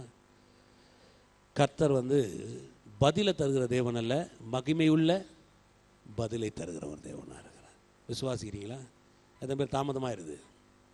எல்லாம் கை தூங்க, தைரியமாக ஒன்றும் யோசிக்காதீங்க. நான் சொல்கிற எல்லாம் பாருங்கள், க்ளோரியஸ் ஆன்சர் உங்களுக்கு எல்லாருக்கும். மகிமை உள்ள பதிலை கர்த்தர் தர போகிறார். ஆமென். யோசிக்கவே கூடாது. ஐயோ நான் இவ்வளோ நாளாக கேட்டேன். பயப்படாத, விட்டுறாத அமைதியாரு. தாவீது மாதிரி எழுந்து குளிச்சுட்டு நீ பண்ண ட்ரெஸ்ஸை போட்டுனா கோயிலுக்கு போய் அப்படியே ஜாலியாக ஆண்டவரை பார்த்துட்டு ஸ்தோத்திர ஆண்டவரை நீ நல்லா வளர்ச்சி வல்லவராக இருக்கு, போய் சாப்பிடு பாருங்க. அவன் அதுக்கப்புறம் கேள்வியே கேட்கல பாருங்கள். அவனுக்கு தெரியும் கர்த்தர் பதில் தர வல்லவராக இருக்கிறார். விசுவாசிக்கிறீங்களா? எத்தனை பேர் விசுவாசிக்கிறீங்க? அதனால தான் பாருங்கள், சாலமோன் பிறந்தான். எத்தனையோ பிள்ளைங்க பூமியில் பிறந்துச்சு. அங்கேருந்து ஆரம்பிக்கிற அர்த்தம். எத்தனையோ பிள்ளைங்க பிறந்துச்சு பூமியில். தாவீது கூட எத்தனையோ பிள்ளைங்க இருந்தாங்க. ஆனால் சாலமோன் மாதிரி இல்லை. பதில் எவ்வளோ அருமையாக இருக்குது பாருங்கள். அந்த வார்த்தை தான் ரொம்ப முக்கியம். சாலமோன் என்று பெயரிட்டான். சாலமோன் தேவனிடத்தில் அன்பாக இருந்தான். பைபிளை சரியாக பார்க்கலன்னு நினைக்கிறேன். சாலமோன் தேவனிடத்தில் இல்லைங்க. அவனுக்கு சாலமோன் பெயரிட்டான். கர்த்தர் அவன் மேலே அன்பாக இருந்தார். பதில் வருதுன்னா அது அன்புன்னு அர்த்தங்க. கர்த்தர் அவன் மேலே அன்பாக இருந்தார்னா, ஆண்டவர் தாவீது மேலே அன்பாக இருந்ததை அன்பின் பதிலாக யாரை கொடுத்தாரு? இப்போ நீங்கள் தாமதமாக ஆயிருக்குது, உங்களுக்கு பதில் வரும். அதில் என்ன இருக்கும் சொல்லுங்கள்? என்ன இருக்குங்க? அன்பின் பதில். சொல்லுங்கள், அன்பின் பதில். இயேசு இந்த பூமியில் பிறகு ரொம்ப லேட் ஆகி போச்சு எல்லாரும் சொன்னாங்க. யாராவது ஒருத்தர் அனுப்பிச்சு செஞ்சிடக்கூடாது. இல்லை, காலம் நிறைவேறின போது சிறுகிடத்தில் பிறந்தவர் அவர். தி பெஸ்ட் இந்த பூமி கர்த்தர் கொண்டு வந்தார். குமாரனை மாறி ரட்சிப்பை தருவதற்கு வேறு ஒருவர் இந்த பூமியிலே கிடையாது. அதனால தான் தி பெஸ்ட் குமாரனை கொடுத்தார். இவ்வளவாய் அவர் உலகத்தை அன்பு கூர்ந்து தன் குமாரனே தந்தருளினாராம். இது விசுவாசிக்கிறீங்க? அப்போ பதில் வருதா? நல்ல பதிலுக்காக நான் காத்திருக்கிறேன். நான் இப்படி சொல்கிற பாருங்க, இந்த செய்தி ரொம்ப கேள்வி இருந்துன்னே இருந்தது, எனக்கே இருந்தது. ஏன் ஆண்டவர் இன்னும் செய்யலை, ஏன் இன்னும் பண்ண மாட்டேன்றார் ஆண்டவர், ஏன் இவ்வளோ லேட் ஆகுது? சில காரியங்களை நான் ஜெபம் பண்ணிகிட்டு இருக்கிறேன், ஏன் இன்னும் முடிய மாட்டேங்குது? அருமையாக சொன்னார், நான் பதில் தருவேன். அது மகிமை உள்ள பதிலாக இருக்கும். ஏமேன். லாஸ்ட் கல்லிலேருந்து வெளியில் வர மாதிரி இருக்கும். அப்படியே அந்த க்ஷண பொழுது பாருங்கள், அழுதவெல்லாம் என்னவாயிருப்பான்னு நினைக்கிறீங்க? மரியாள், மார்த்தாள், ஜனங்க, ஊர் மக்கள், சொந்தக்காரன், மச்சான், மாமா, லாஸ்டர் நின்ன உடனே எல்லாம் என்ன ஆயிருப்பாங்கன்னு நினைக்கிறீங்க? கர்த்தர் சொல்கிறாருங்க, ரொம்ப அருமையான காரியம் பாருங்கள். உங்கள் சிறை இருப்பை திருப்பும் பொழுது நீங்கள் சொப்பனம் காண்கிறவளைப் போல இருப்பீர்கள் என்றார். சொப்பனம் என்ன தெரியுங்களா? உங்கள் சிறை இருப்பை திருப்புவாராம், உங்கள் வாழ்க்கை அப்படி மாற்றி காமிப்பாராம். சொப்பனம் காண்பது போல இருக்குன்னா, கனவுல கூட அப்படி பார்க்கலடா, அந்த மாதிரி கர்த்தர் பண்ணிட்டார். எத்தனை பேர் விசுவாசி? பைபிள் அப்படியே சொல்லுது, உங்கள் சிறை இருப்பை கர்த்தர் திருப்பும் பொழுது சொப்பனம் காண்களை போல இருப்பீர்கள். ஆச்சரியமான விஷயம், கனவுல கூட அப்படி காண முடியாது. அப்படிப்பட்ட நன்மைகளையும் ஏராளத்தையும் தாராளத்தையும் மகிமை உள்ள பதில்களையும் உங்க வாழ்க்கையில கர்த்தர் செய்ய வல்லவரா இருக்கிறார். உங்க வாழ்க்கையில எதெல்லாம் தாமதமா இருந்துச்சோ அதை எல்லாவற்றையும் கர்த்தர் பல 100 கோடி மடங்கு ஆசீர்வாதத்தின் பதிலாய் தர வல்லவரா இருக்கிறார். ஆமென். யாரும் உங்களை அப்படி உயர்த்த முடியாது. கர்த்தர் ஒண்டி தான் அப்படி உங்களை உயர்த்த முடியும். யாரும் நினைச்சு கூட பார்க்க முடியாது. கர்த்தர் அப்படிப்பட்ட பதிலை உங்களுக்கு தர வல்லவராக இருக்கிறார். விசுவாசிக்கிறீங்களா? நான் விசுவாசிக்கிறேன். கர்த்தர் எங்களுக்கு அப்படிப்பட்ட பதிலை தரப்போறான்னு நான் விசுவாசிக்கிறேன். ஆமென். அருமையான காரியத்தை கர்த்தர் செய்ய போறார் பாருங்க. அதனால தான் தேவனை புரிஞ்சுக்கணும். தாமதமாகுதுன்றதுனால அப்படியே உட்காந்துடக்கூடாது, கன்னத்தில் கை வச்சுக்கின்னு யோசிக்கக்கூடாது. தாமதமாகுது உடனே சொல்லலாம், கர்த்தரை மேலே அன்பாக இருக்கிறார். ஆமென். தாமதமாக அப்படியே அந்த வசனத்தை நீங்களே வாட்சி எவ்வளோ அருமையாக இருப்பாருங்க. மரியாள் இடத்திலும் மார்த்தாள் இடத்திலும் ஆசிரியத்தில் ஏசு அன்பாக இருந்தார். 2 நாள் அங்கே தங்கினாராம். உடனே ஓடலையே. அப்போ தங்கினார்னும் போது என்ன, அவர் தங்கினார்ன்றதுக்கு ஒரே விஷயம், அவர் அன்பாக இருந்தார்ன்றது சொல்லிட்டு தாங்க சொல்லுது. 2 நாள் மேலும் அவர் தங்கினார். அப்போ அவர் அந்த தாமதத்தை எதுக்கு ஏற்படுத்தினார்? என் முழு அன்பை அவனுக்கு காமிக்க போகிறதுக்காக தான் ஏற்படுத்தினார். ஆமென். விசுவாசிக்கிறீங்களா? எத்தனை பேர் கர்த்தரை கிட்ட பேசினார்னு விசுவாசிக்கிறீங்க? ஆமென். அவர் உங்களை அளவுக்கு அதிகமாக நேசிக்கிற ஒரு தேவன். அதனால தான் நான் சொல்கிறேன், எதெல்லாம் வாழ்க்கையில் தாமதமாயிடுச்சு யோசிக்காதீங்க. எல்லாமே கர்த்தர் மகிமையாக மாற்ற வல்லவராக இருக்கிறார். ஹல்லேலூயா. சந்தோஷப்படுறீங்களா? முகத்தில் சிரிப்பை காணுமே. கண்டிப்பாக அந்த பதில்களை கர்த்தர் கொண்டு வர வல்லவராக இருக்கிறார். ஹல்லேலூயா. எல்லா கரங்களை வைத்து வாய்களை திறந்து தேவனை ஸ்தோத்திரிப்போம் எல்லோரும். ஹல்லேலூயா, ஹல்லேலூயா. எல்லா கரங்களை உயர்த்தி, தகப்பனே உமக்கு நன்றி நன்றி நன்றி ராஜா. ஓமை துதிக்கிறோம் கர்த்தாவே. கிருபை உள்ளவரே, தயவுள்ளவரே, உமக்கு நன்றி செலுத்துகிறோம், நன்றி செலுத்துகிறோம். நீ நல்லவர், நீ நல்லவர் அப்பா, நீ நல்லவர். நீர் மாறாத ஒரு தேவன் ஆண்டவரே. ஓ உம்மை துதிக்கிறோம், துதிக்கிறோம், துதிக்கிறோங்க. ஓ உம்மை ஸ்தோத்திரிக்கிறோம், ஸ்தோத்திரிக்கிறோம் தகப்பனே. ஓ உமக்கு நன்றி, நன்றி ராஜா. ஹல்லேலூயா, ஹல்லேலூயா. வாய்களை திறந்து ஸ்தோத்திரம் பண்ணுங்க. அவர் உங்கள் அப்பா. நிறைய விரக்தி அடைஞ்சிருப்பீங்க, யோசிக்காதீங்க. நிறைய சோர்ந்து போயிருப்பீங்க, யோசிக்காதீங்க. சில நேரத்தில் கேள்விகள் நிறைய எழும்பியிருக்கும், யோசிக்காதீங்க. மகிமையுள்ள ஒரு பதிலை உங்கள் அப்பா உங்களுக்கு தரப்போகிறார். மகிமையுள்ள ஒரு பதில் உங்களுக்காக அவர் ஆயத்தம் பண்ணி வச்சிருக்கிறார். உங்களுக்காக அந்த பதிலை கர்த்தர் கொண்டு வர வல்லவராக இருக்கிறார். ஓ நன்றி. எல்லா கரங்களை வைத்து ஸ்தோத்திரம் பண்ணுங்க. உங்கள் குடும்பத்துக்காக நன்றி செலுத்துங்க. வாழ்க்கையில் எதெல்லாம் தாமதமாக இருந்துச்சோ அதெல்லாம் வரப்போது நன்றி செல்லுங்க ஆண்டவரே. ஓ உமக்கு நன்றி, நன்றி ஆண்டவரே, நன்றி, நன்றி அப்பா, நன்றி, நன்றி ராஜா. யெகோவா ஈரே, நீரென் தேவனா. யெகோவா ஈரே, நீரென் தேவனா. இனி என்னுள்ளில் கலக்கமில்லை, இனி என்னுள்ளில் கலக்கமில்லை. ஆராதனை, ஆராதனை, ஆராதனை, ஆராதனை. ஓ ஆராதனை, ஆராதனை, ஆராதனை, ஆராதனை. இனி என்னுள்ளில் கலக்கமில்லை, நீரெல்லாமே பார்த்துக் கொள்வீர். இனி என்னுள்ளில் கலக்கமில்லை, நீரெல்லாமே பார்த்துக் கொள்வீர். ஆராதனை. கரங்களை உயர்த்தி ஆராதிப்போம்.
எல்லா தாமதமும் மகிமைக்கு ஏதுவான வகையில் நடத்த நீர் வல்லவராக இருக்கிறீர்.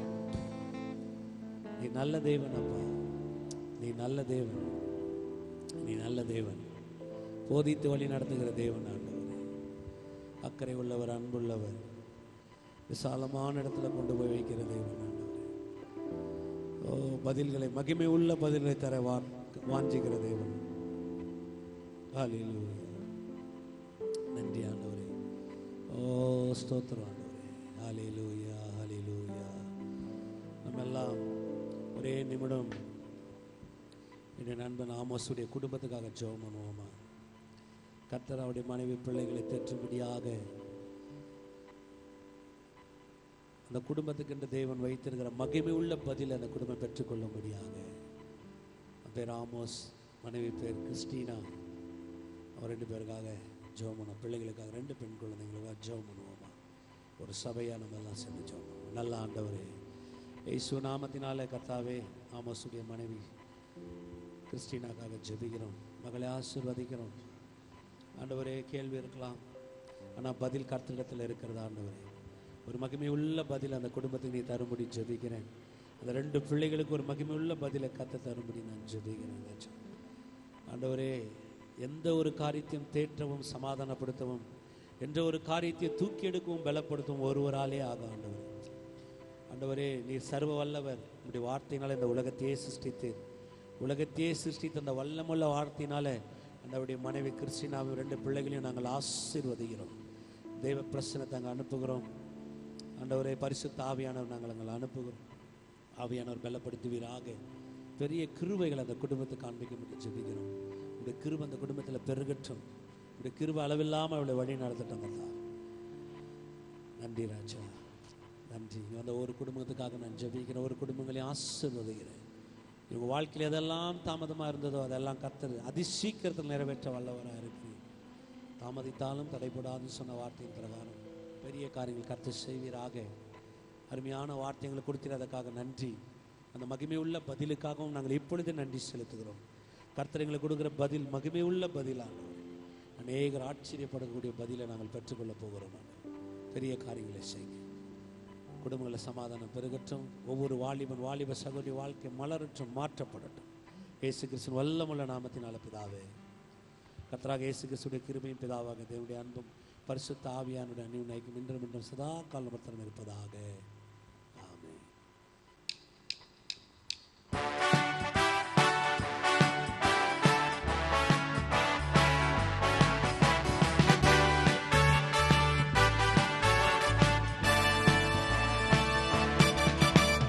வாக்கு பண்ணினவர் மாறிடார், வாக்கு தத்தம் நிறைவேற்றுவார்.